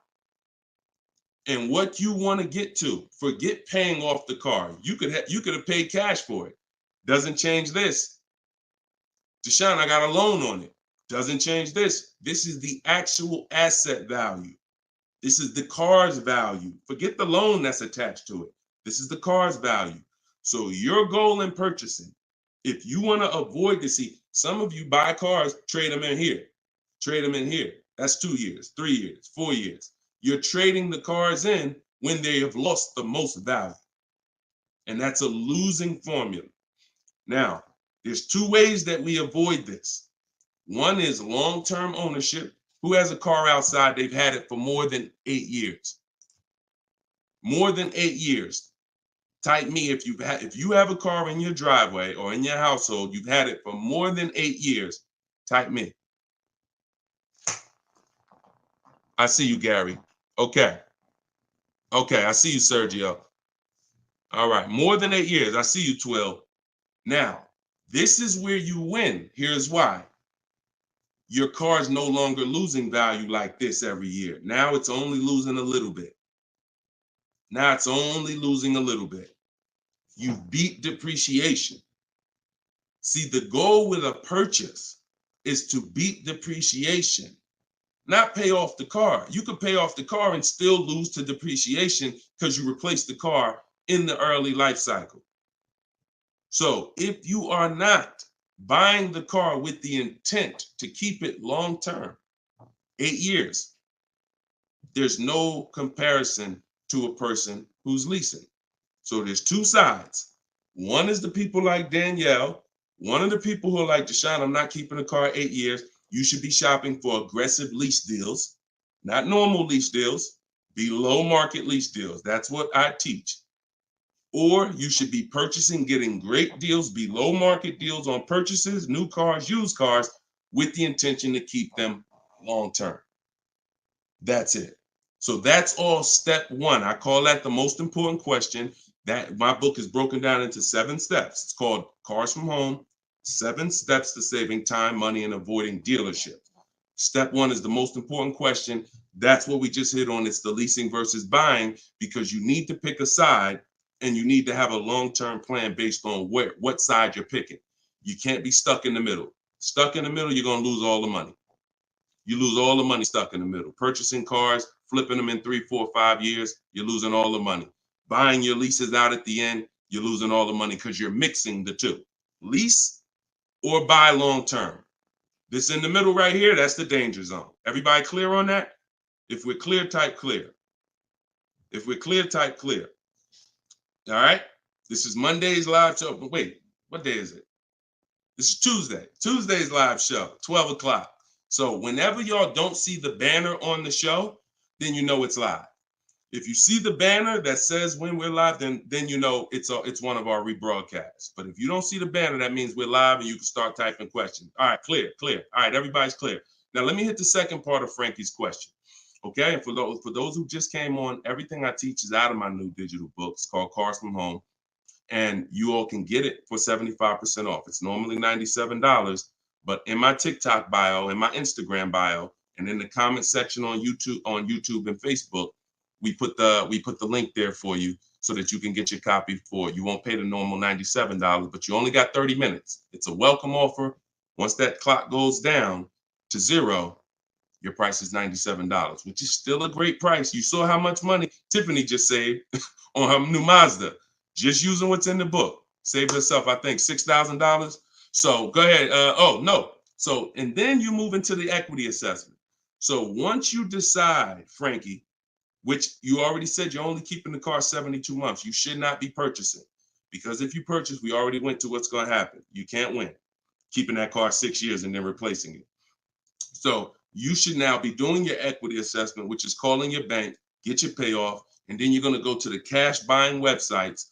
Don't use algorithm sites because they're worthless. Car Guru, Sell My Car, CarMax, Carvana, Driveway, AutoNation, Sell My Car, AutoNation, Sell My Car. 6 offers, 3 are from dealers, 3 are from online buyers, and these are the best offers you're going to get. They'll cut you a check the same day. That's our bidding system. That is how we do our equity assessment. We do not trade our cars in because we're not going to get the money that they're worth trading, which I hit on earlier. All right. I know we got a lot of questions being typed. Dolan, you can shoot the next one in. Okay, this one's from Instagram. I'm looking to lease a GLS 450. Does Mercedes have any third-party restrictions on selling your lease? So I wouldn't concern myself with that. I'm going to tell you why. That's like trying to think about the purpose of equity on a lease is a bonus. Shout out to y'all running the likes up on TikTok. Appreciate y'all. If y'all could keep tapping the screen every couple minutes, if you could just give it a little tap, tap, tap. That just keeps running them up. Just every minute. Every time you hear something and you're like, oh, that was good. Tap, tap, tap. And just keep the likes running up. Keep TikTok notified of what we're doing over here. So you never want to base the car you're going to lease on if it's going to have equity at the end. The benefit of leasing is driving cars for pennies on the dollar compared to what people purchasing them.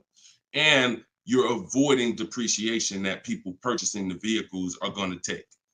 That's the benefits of leasing. Now, there's a lot of other benefits too. I mean, you're driving a new car.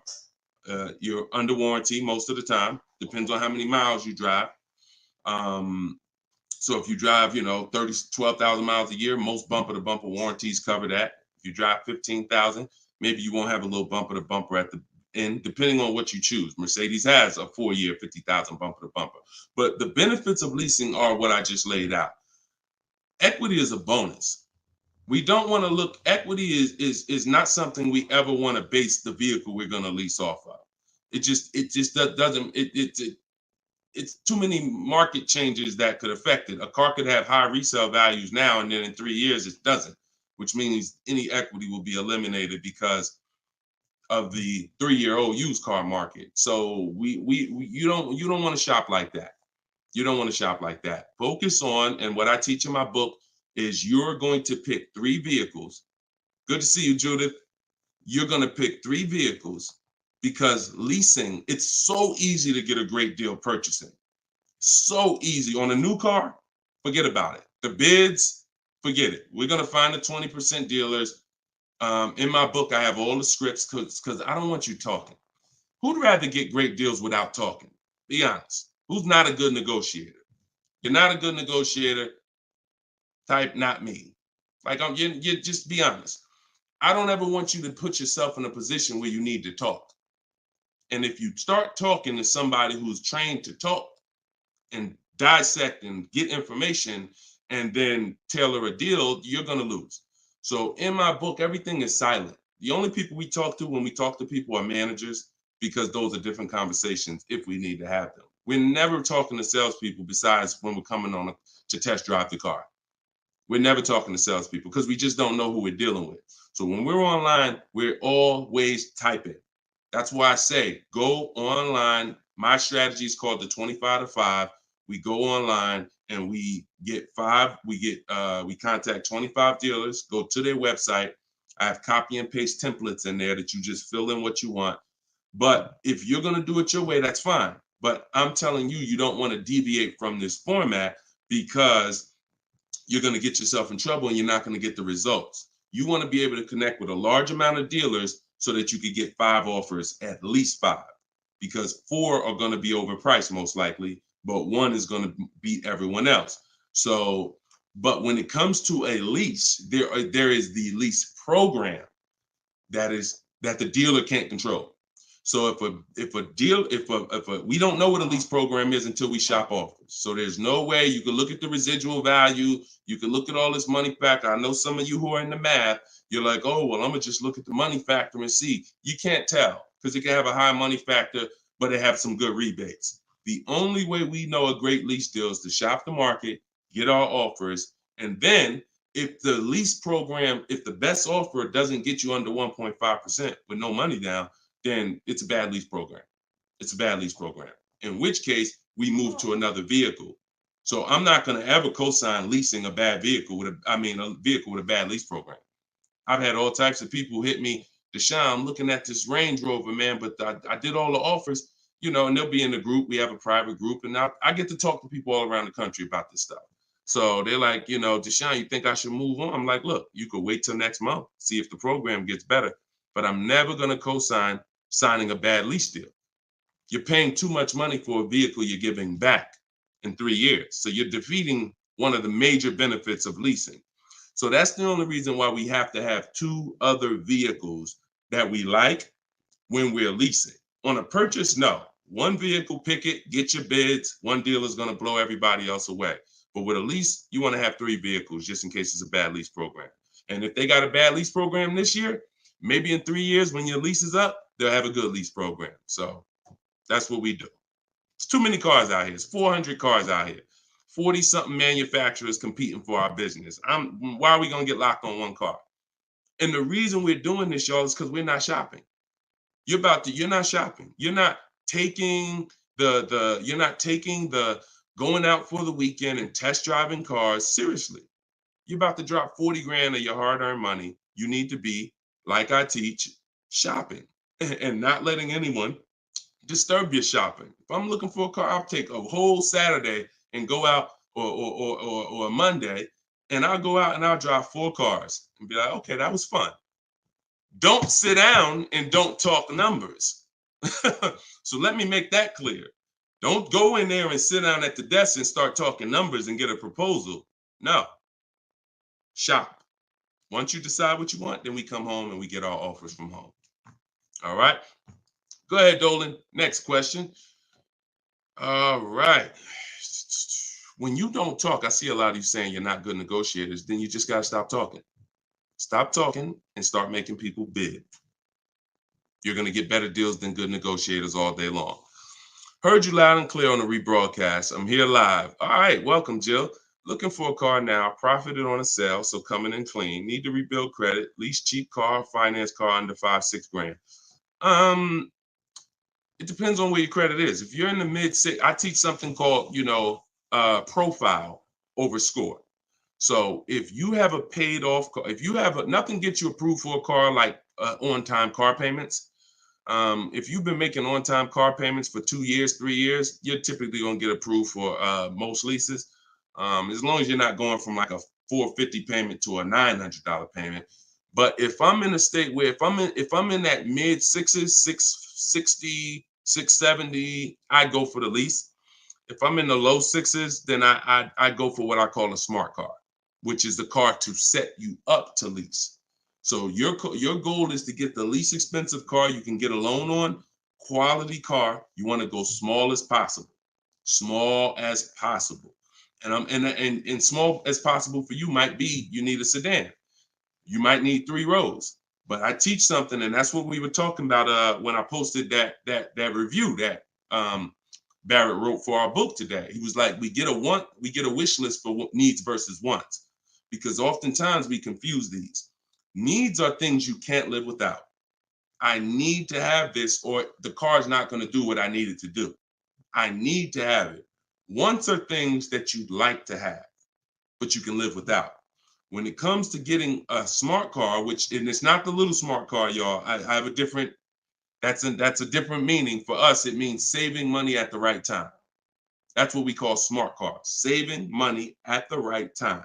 So if you can't qualify for a lease and you want to set yourself up, then the vehicle you get now is super important.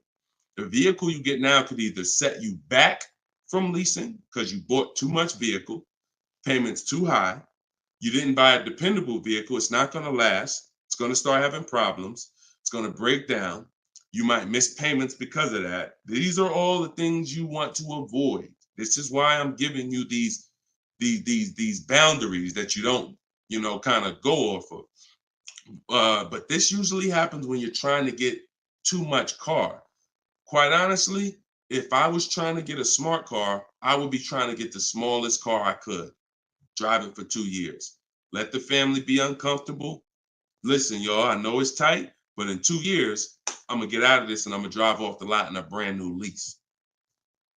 So the key is the payment's going to be low because those smaller cars are only 25 grand new, 28 grand brand new. When you get them used, you could get a nice one for about 10. Finance it. You don't have to take a 10-year-old one. So you want to get one that's relatively, good. It needs to last you 2 years or the plan's messed up. So you get the smallest car you possibly can. You drive that 2 years, that's your sacrifice car. And then you flip out of that car. Well, after you have 2 years of on-time payments, you flip into a brand new lease, and then you're leasing new cars from now on. That's what I do, depending on your situation. If you're high sixes, mid sixes and up, I go for the lease. If you're under that, then I would go for the smart car. Okay? All right, keep me posted. Good job. Just having a plan. Having a plan. Go ahead, shoot the next one up, Dolan. I forgot to tell you. Yeah, I see you, Jill, and keep that up. This is a different Jill, I think. This is a means to my dream car. I'm a patient. Yeah, I'm patient. My husband has the needs car. There you go. There you go. You can flex in 2 years. You can flex in 2 years. You do this right. You drive this car for 2 years. You don't miss any payments. Make sure when you're buying a $10,000 car and you finance it, payments are $250 a month for 5 years. You don't have to take a 6-year loan. You don't want to take a long loan on a smart car. You want to take a shorter loan, pay $250 a month. Now you're not going to miss those payments. Match at $300, depending on the interest rate, could go higher, $325. But the point is that's affordable. So it's not going to mess up the plan versus you trying to pull out in a $25,000 used car with a high interest rate. Now your payment's $575 a month. You get what I'm saying? So just stay focused, stick to the plan. All right. This is another Jill from YouTube, I believe. Buyout is, go ahead, keep that one up. Oh no, I saw that one. Get the one you just had up, Dolan, from the other Jill. Yep, thank you. So buyout is $36,000 on my 2023 Audi Q5. I want to lease a Range Rover Sport. Should I sell on my own or turn into the dealer? Doesn't look like, and I'm just going to tell you, this is not usually when we do an equity assessment. Now, if you can get out, break even, great. You're driving a 2023 Audi Q5. I don't know who told you that you could switch cars that fast, but it doesn't happen that way. And so the only time in history that we've been able to switch cars that fast is when there was a once in a lifetime seller's market, 2021, 2022, 2023. Once in a lifetime. Chip shortage, every single car was worth $5,000, $7,000. To some of the trucks were worth 10 to 15 grand more than they would normally be worth. Now, I told people back in 2020 that 2021 that was going to come to an end, and don't get used to this. But I told everybody who would listen, you need to cash out now because your vehicle is never going to be worth more today, never going to be worth more than it is today. But that's over. So if you may have cashed out, some people, you sold a car. If you sold a car back then, you can type, type dollar signs. If anybody sold a car from 2020 to 2023, and you got crazy value for it. Some people were like buying cars, and 2 years later, they got all the money back. I did that twice. I leased a brand new Jeep, 2018, and I sold it in 2021, and I made $8,900 after I drove it for 3 years. And my mother, I helped her sell her Mazda CX-5. She was a low mileage driver, and I helped her cash out. She made $10,200 after she drove it for 3 years. Made a video. I recorded her and my dad. They couldn't believe it. They couldn't believe that they drove a car for 3 years, turned around and sold it, got every single dollar they put into it back. And he was like, all right, man, I'm looking forward to doing this again. I said, Dad, this ain't gonna happen again. So enjoy it. You were part of a once in a lifetime market where you cashed out and you won. But we cannot base our strategy anymore off that. That's over, and you'll get in trouble financially trying to do this. So there is no setup where you could buy a car or lease it and in a year, 18 months, replace that car. Just not. Because we already talked about earlier, let's take a $50,000 car. A year later, if you don't drive it 1 mile, what's it worth? Didn't drive it 1 single mile, just parked it right outside your house. 43, 44, max, absolute max. So when that car is losing value like that, whether you bought it or leased it, the asset, it's what the car is worth. Forget about the finances attached to it. You can't, and look, if it's a Jeep Wrangler, if it's a car that has a high resale value, like a Jeep Wrangler or a G-Wagon, these are top 10 best resale values in the world, then all I'm going to do is after I lease it, I'm just going to sell it and I'll make the equity. But I'm not going to look to trade that car or replace that car in a year, 18 months, break my lease contract. Now you do your equity assessment, Jill. Call your leasing company, find out what your payoff is. You said it's 36. Now, if you can get offers higher than 36, then you can get out. Very simple. So get the offers from the companies that I mentioned about 15 minutes ago. I laid out the 6 companies. But when you lease, though, you must put no on those websites. It's going to ask you, do you have is the vehicle owned, leased, or financed? You want to put owned, because something triggers on their websites. They think every lease has a third-party restriction. Most of them do, but if you just want to find out what the market value is for your car, and if you could get out and make some money or break even, then yes, you can jump out, no problem. But if you see that your buyout is this and all the offers are below that, then what you're now about to do, even if you say, because some people say, all right, well, I'm gonna walk in the dealer, see if they can work a better deal than that. No dealer is going to give you more than the online buyers.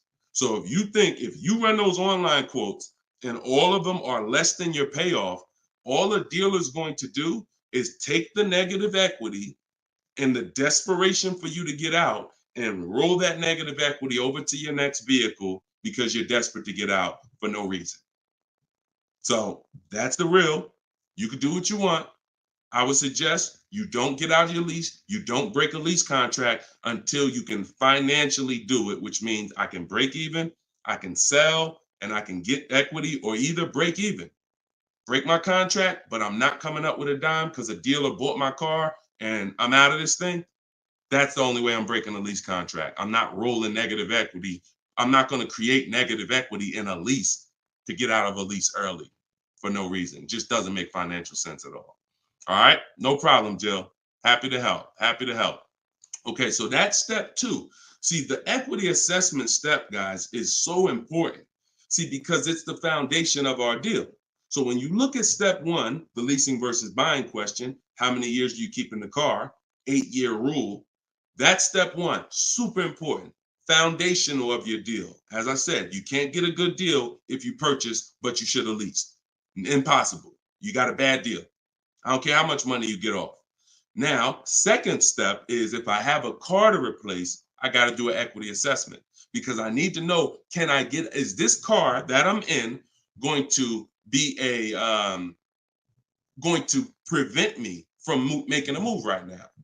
Too much negative equity, I'm prevented from making a move right now. If I can get out, make some money, now I got some money. I can sell. I can put money in my pocket, put it in my bank. That means it's an asset. It's a blessing to me. So your car that you're in could either hinder you from getting a car or it can help you get the next car. That's why we always do the equity assessment before anything else. All right. I don't know why I'm frozen on Instagram. All right, go ahead back in, Dolan. Next question. Okay, now I'm back. I see. I'm just monitoring Instagram. Okay, and just so y'all know, everything that I'm teaching is out my new book. And look, I want to show y'all this. And before, keep that question up. Look, here we go. Boom. Look at that. 4.94. Thank you to everybody. We're higher now. I think we're up to 35 ratings, 28 reviews. So thank you to everybody who's reviewed the book on Goodreads. Appreciate you. And thank you for everybody who's using it. Make sure you are writing me with your success stories. Show me your deals so that I can post them just like I posted Tiffany's deal. But everybody can get the book. You can get yours for it's normally $97. But as our welcome special, our book launch special, you can get it for $24, 75% off in my TikTok bio for 30 minutes, or my Instagram bio, or in the comment section of YouTube or Facebook. We have a comment pin for you. And if you're watching us on TV, you can use your phone and you can scan the QR code here on the screen, and you can get your copy for 75% off. But once that timer hits 0, if you visited that page and the timer it started, once it hits 0, the price does go back up to $97, which is still a great price. It's a great price either way. And it'll be in your inbox in a couple minutes. Okay, this is from Instagram. I use your template in the book to ask for quotes. Their response is the lowest offer you have received. They are being difficult and giving me their best offer. What's the best way? Use the scripts.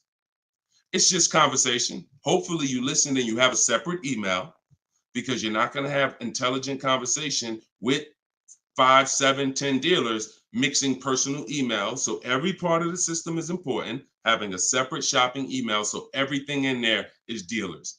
And now everything they're saying, we have a response for. Every single thing. It doesn't matter. Don't expect 80% dealers to be easy. Expect them to, hey, can we have a conversation? Hey, when can you come in?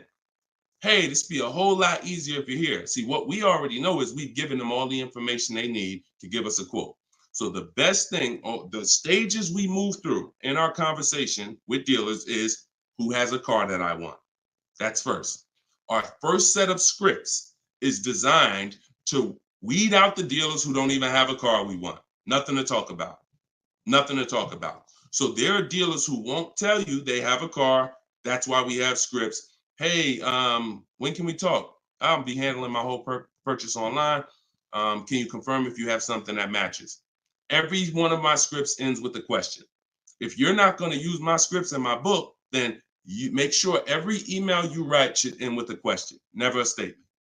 So what you're sitting at home and you are copying and pasting. Very simple. Everything they say, we have a response, because I use those scripts. I'm from inside the dealers for 14 years. I know those scripts. Hey, it'd be easier if you were here. Hey, we only do business in person. Hey, when can I get you on the phone? I promise it won't take long. All of the stuff they're gonna say. Hey, we only quote in person. None of the people I'm talking to have said that. So should I remove you from my list? Always ends with a question.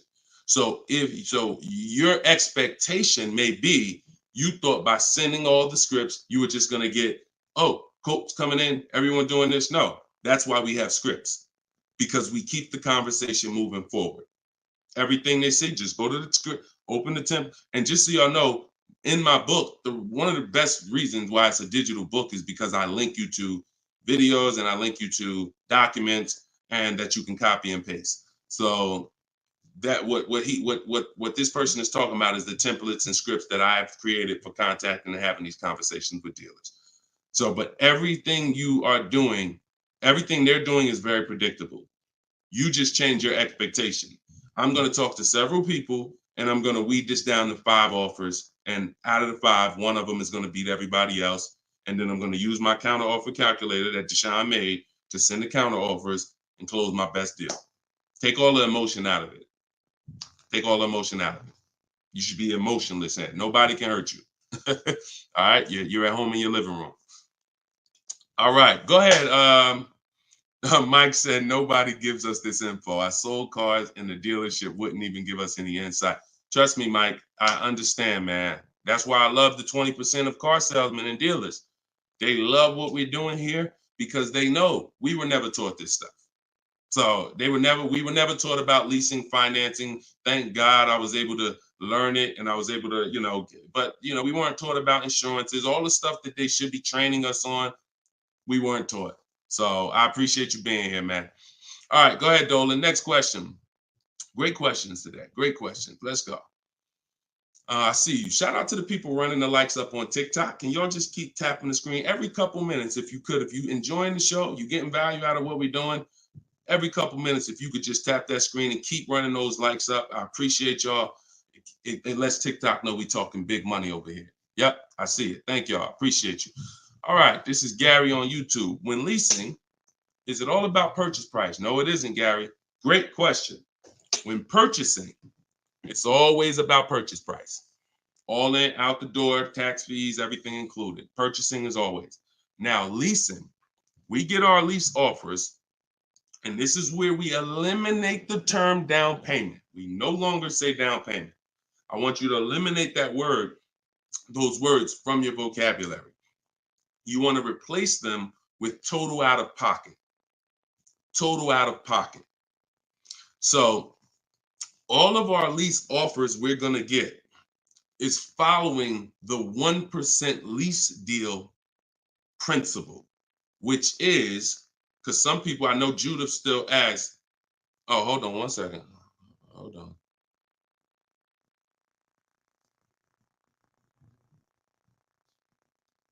Okay, I think my wife's headphones hooked up to the broadcast here. Thank you for letting me know, Judy. So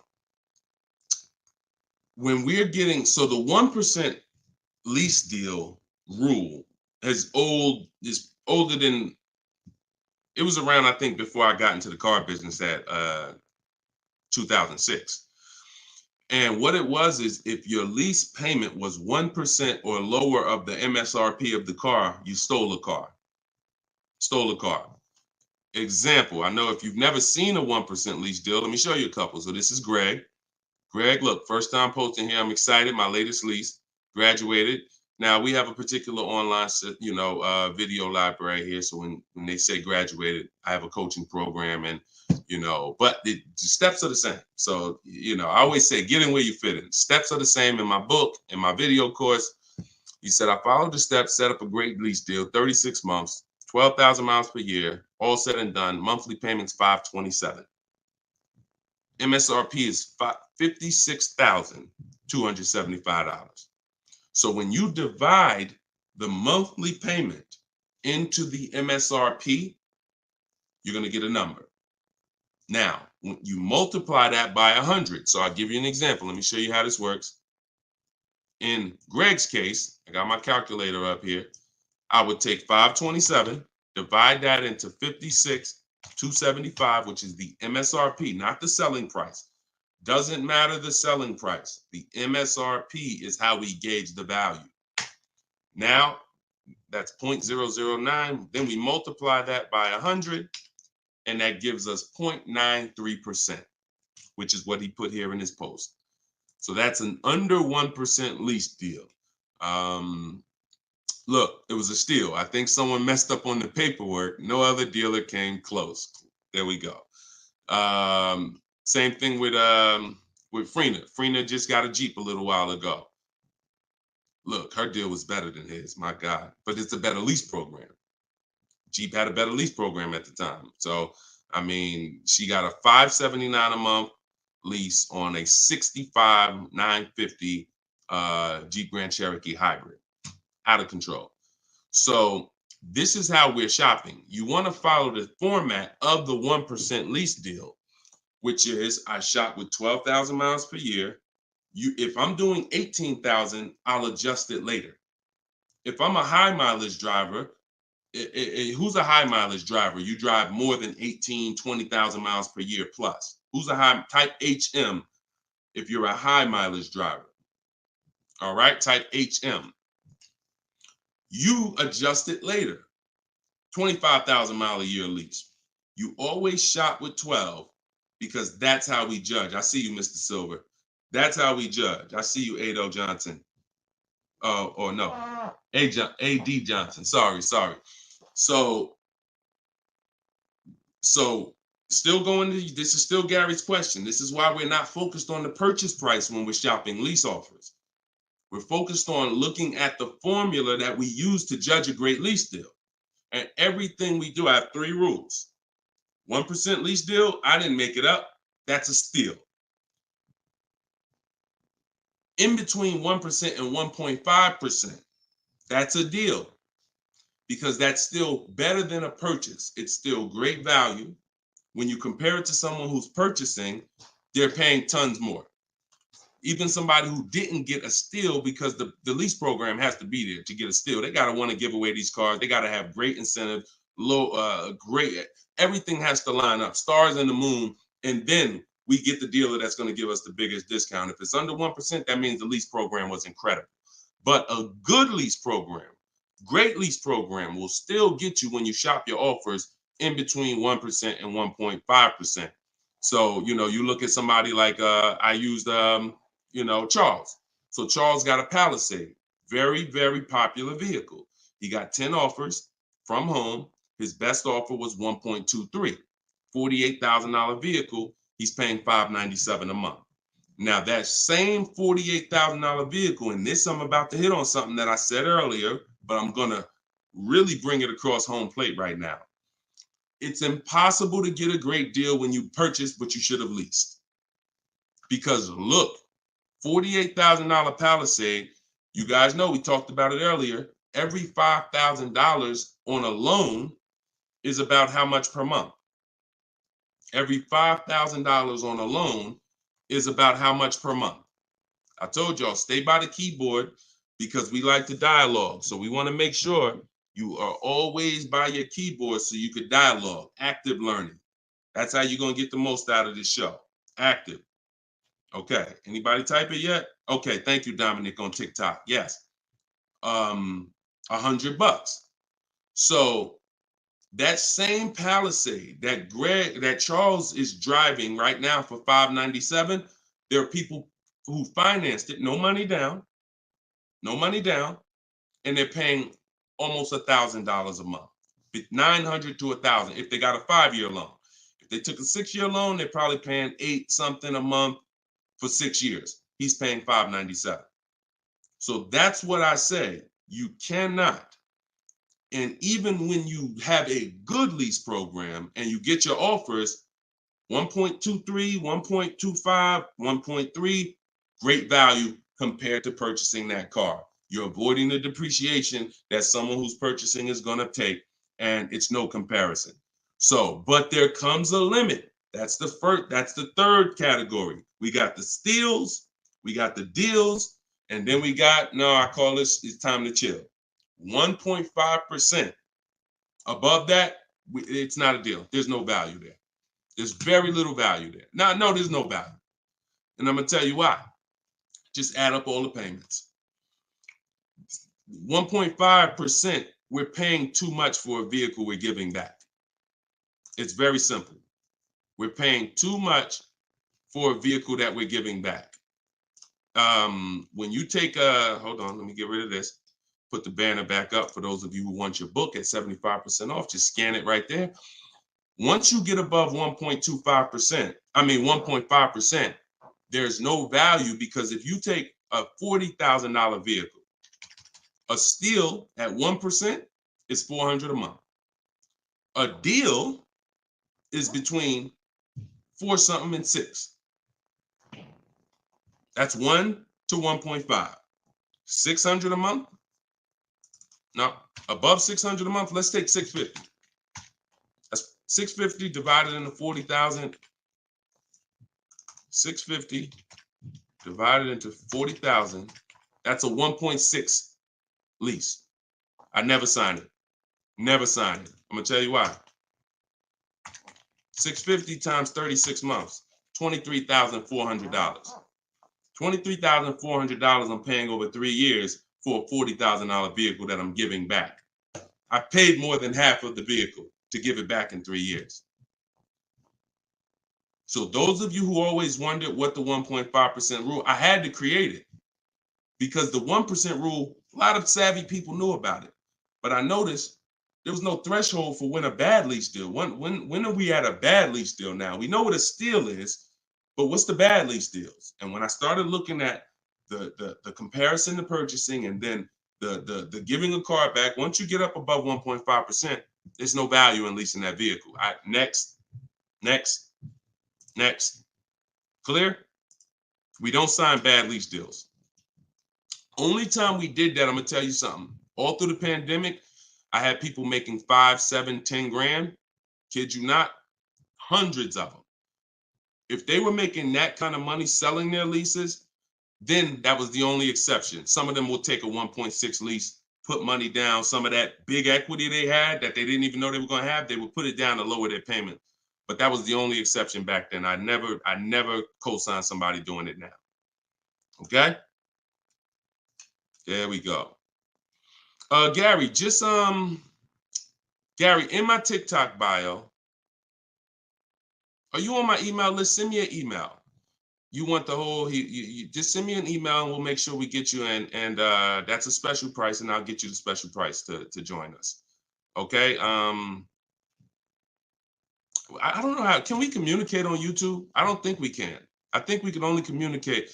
If you follow me on any of the other platforms, Gary, YouTube, TikTok, Facebook, Instagram, they allow those direct messages and we'll be able to see you. Just send me a message and I'll get you some, I'll have the team find some special link to get you in at that price. All right. MSRP, Todd, is always the bottom line. Okay, this is a great question. Hold on. We'll pull another question up, but I want to do Todd's question he just asked right here. He said, do you include freight and handling in the MSRP calculations? That's a great question, very common. Let me show you this.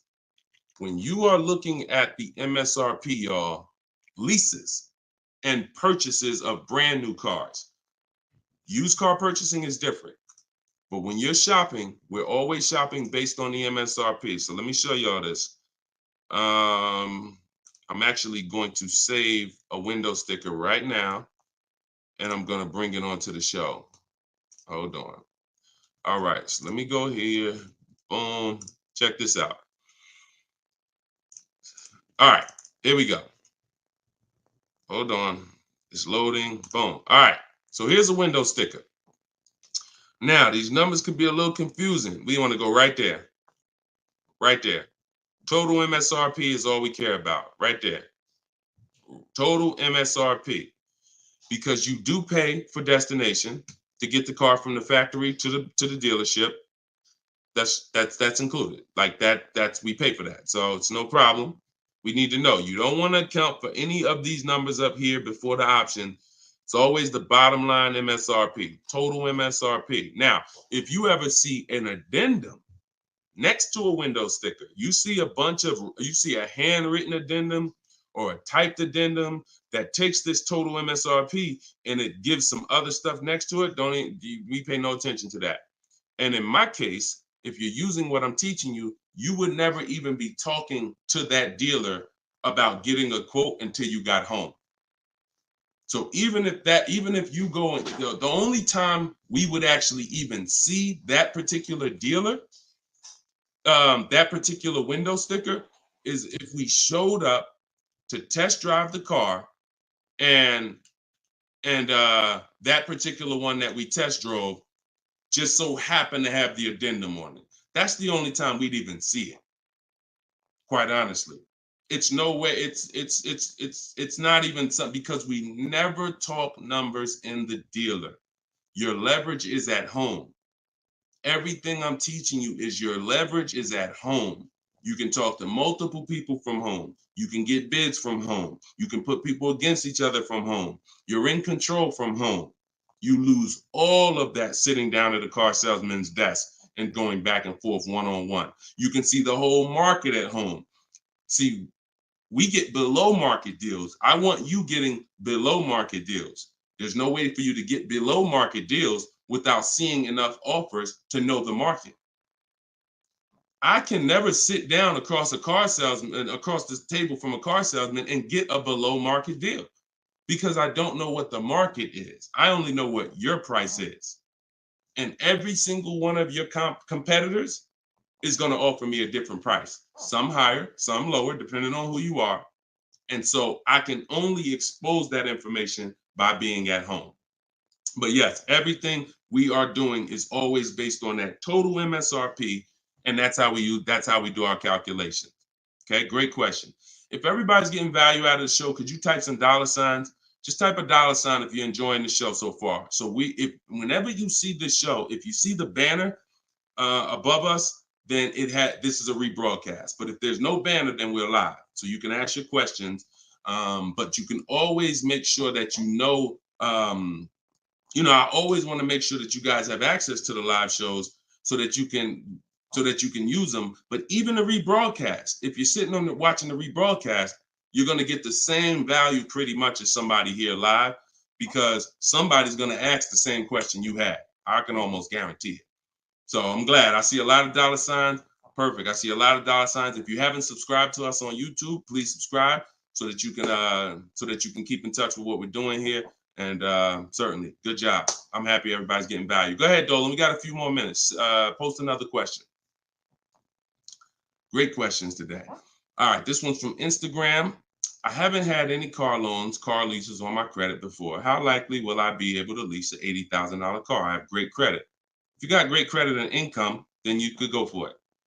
Great credit and income, you could go for it. Whether you have the car. Now, I'm going to tell you something.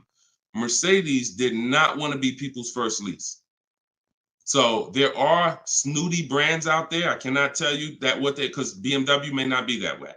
Audi may not be that way.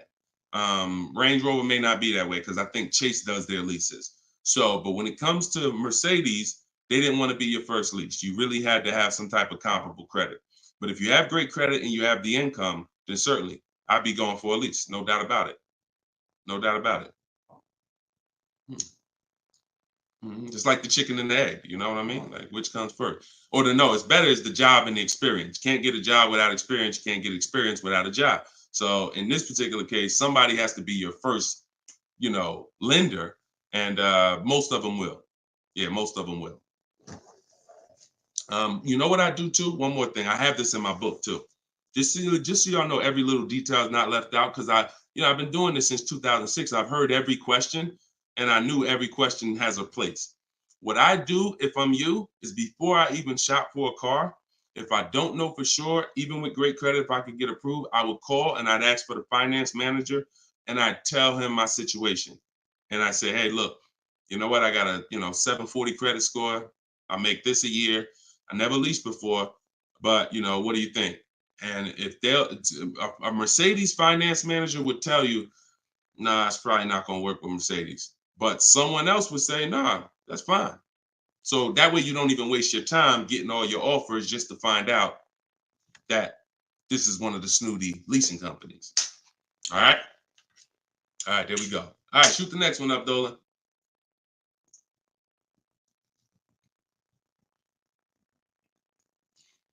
Jason Hughes from IG. 12 to 15K in equity. Great job. Okay. I mean, it's nothing you did, but if you got the equity assessment and you got bids, great job. Now, wait a minute. It doesn't sound like you got bids. And I'm going to tell you why. Because it wouldn't be an equity range. That sounds like an estimate. In fact, it doesn't sound like an estimate. It is an estimate. 12 to 15 is an estimate. When we get bids, when we do our equity assessment, we're getting bids and we're like, hey, I have $13,580 equity based on my highest offer from Driveway.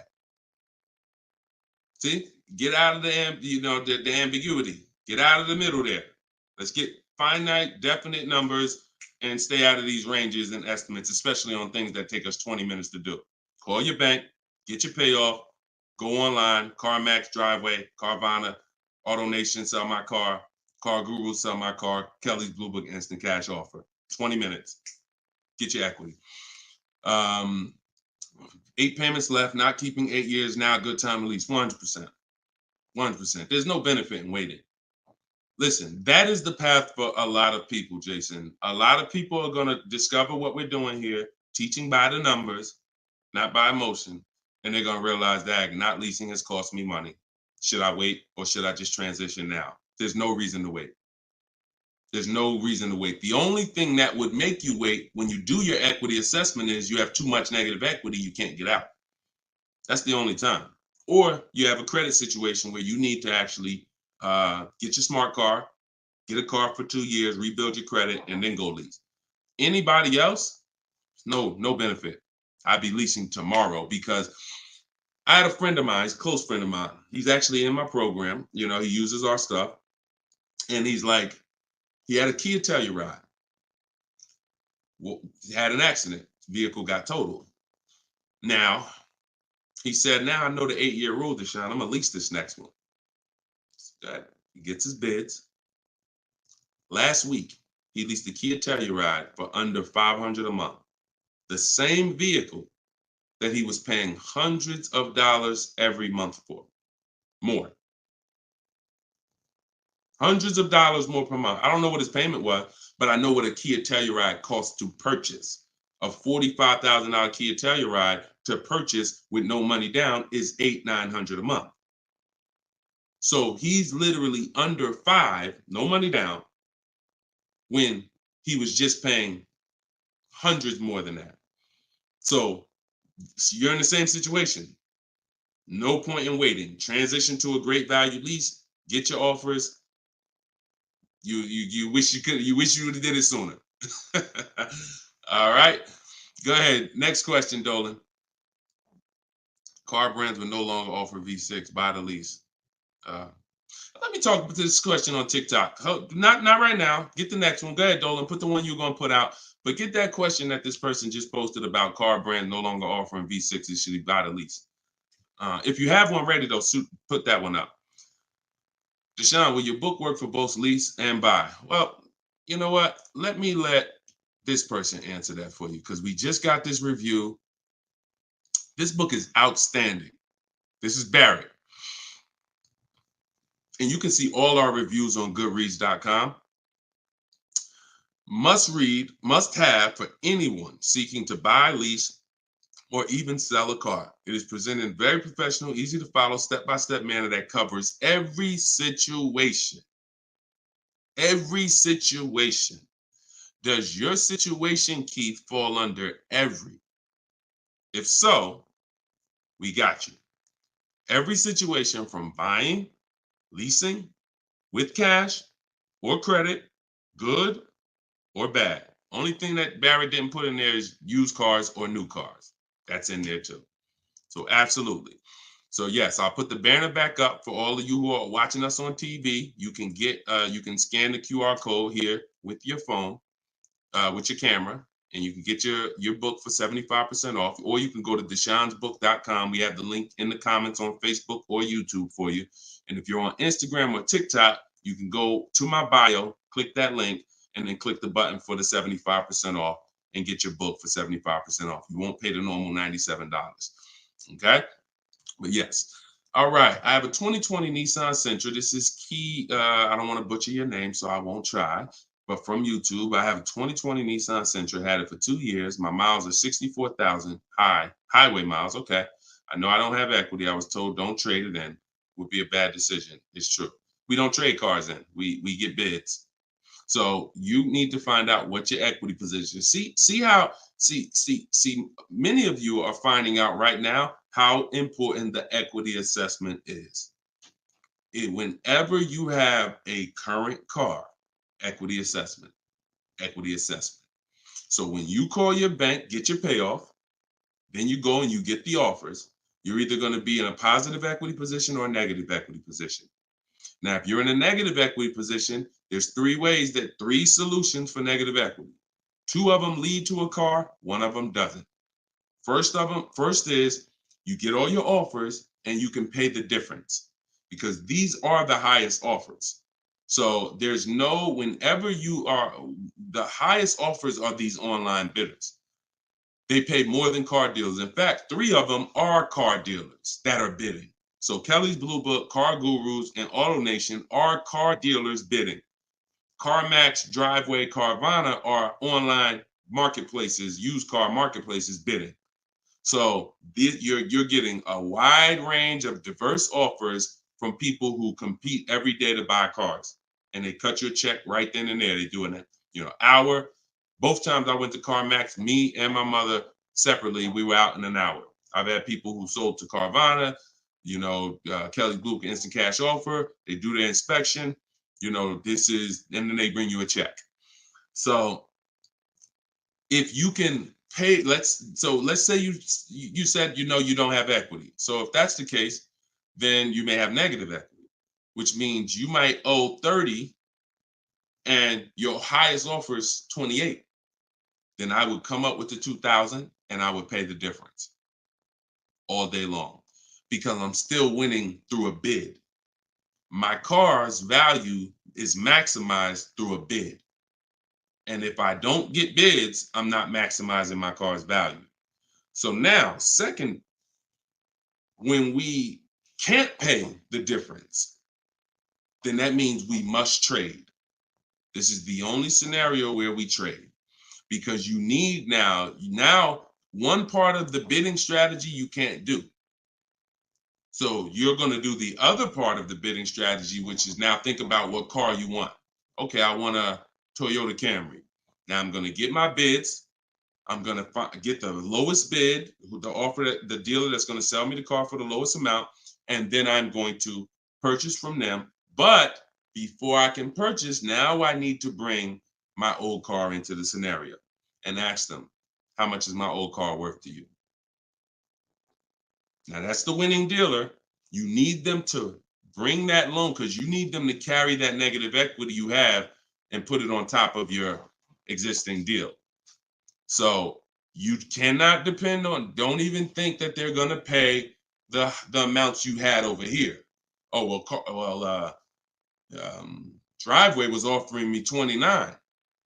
Yeah, you could tell them that, but again, they're not going to be able to pay that. They can't beat all their competition on the bid and then beat all the online buyers on the bid. So that's why I say your first option is always to pay the difference.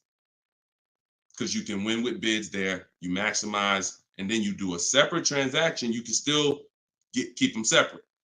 But if you cannot get bid, if you can't pay the difference, your only option is you have to trade that car in, and then you're going to let the dealer who you buy the car from wrap the negative equity into the existing lease. It's hopefully it's a lease because there shouldn't be any reason you're trading that car unless you just want a lease.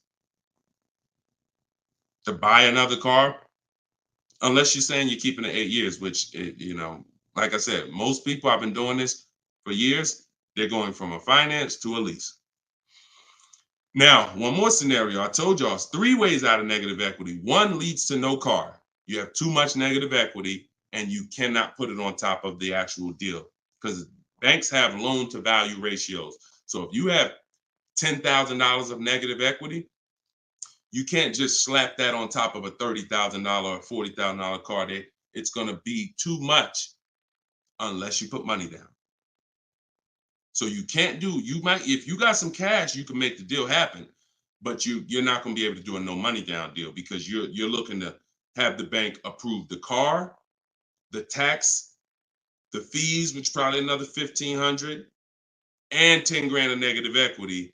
And then you want to find that's too much because the dealer has to go to the bank and say, we know this car is priced at 40, but we'd like you to lend this person 54.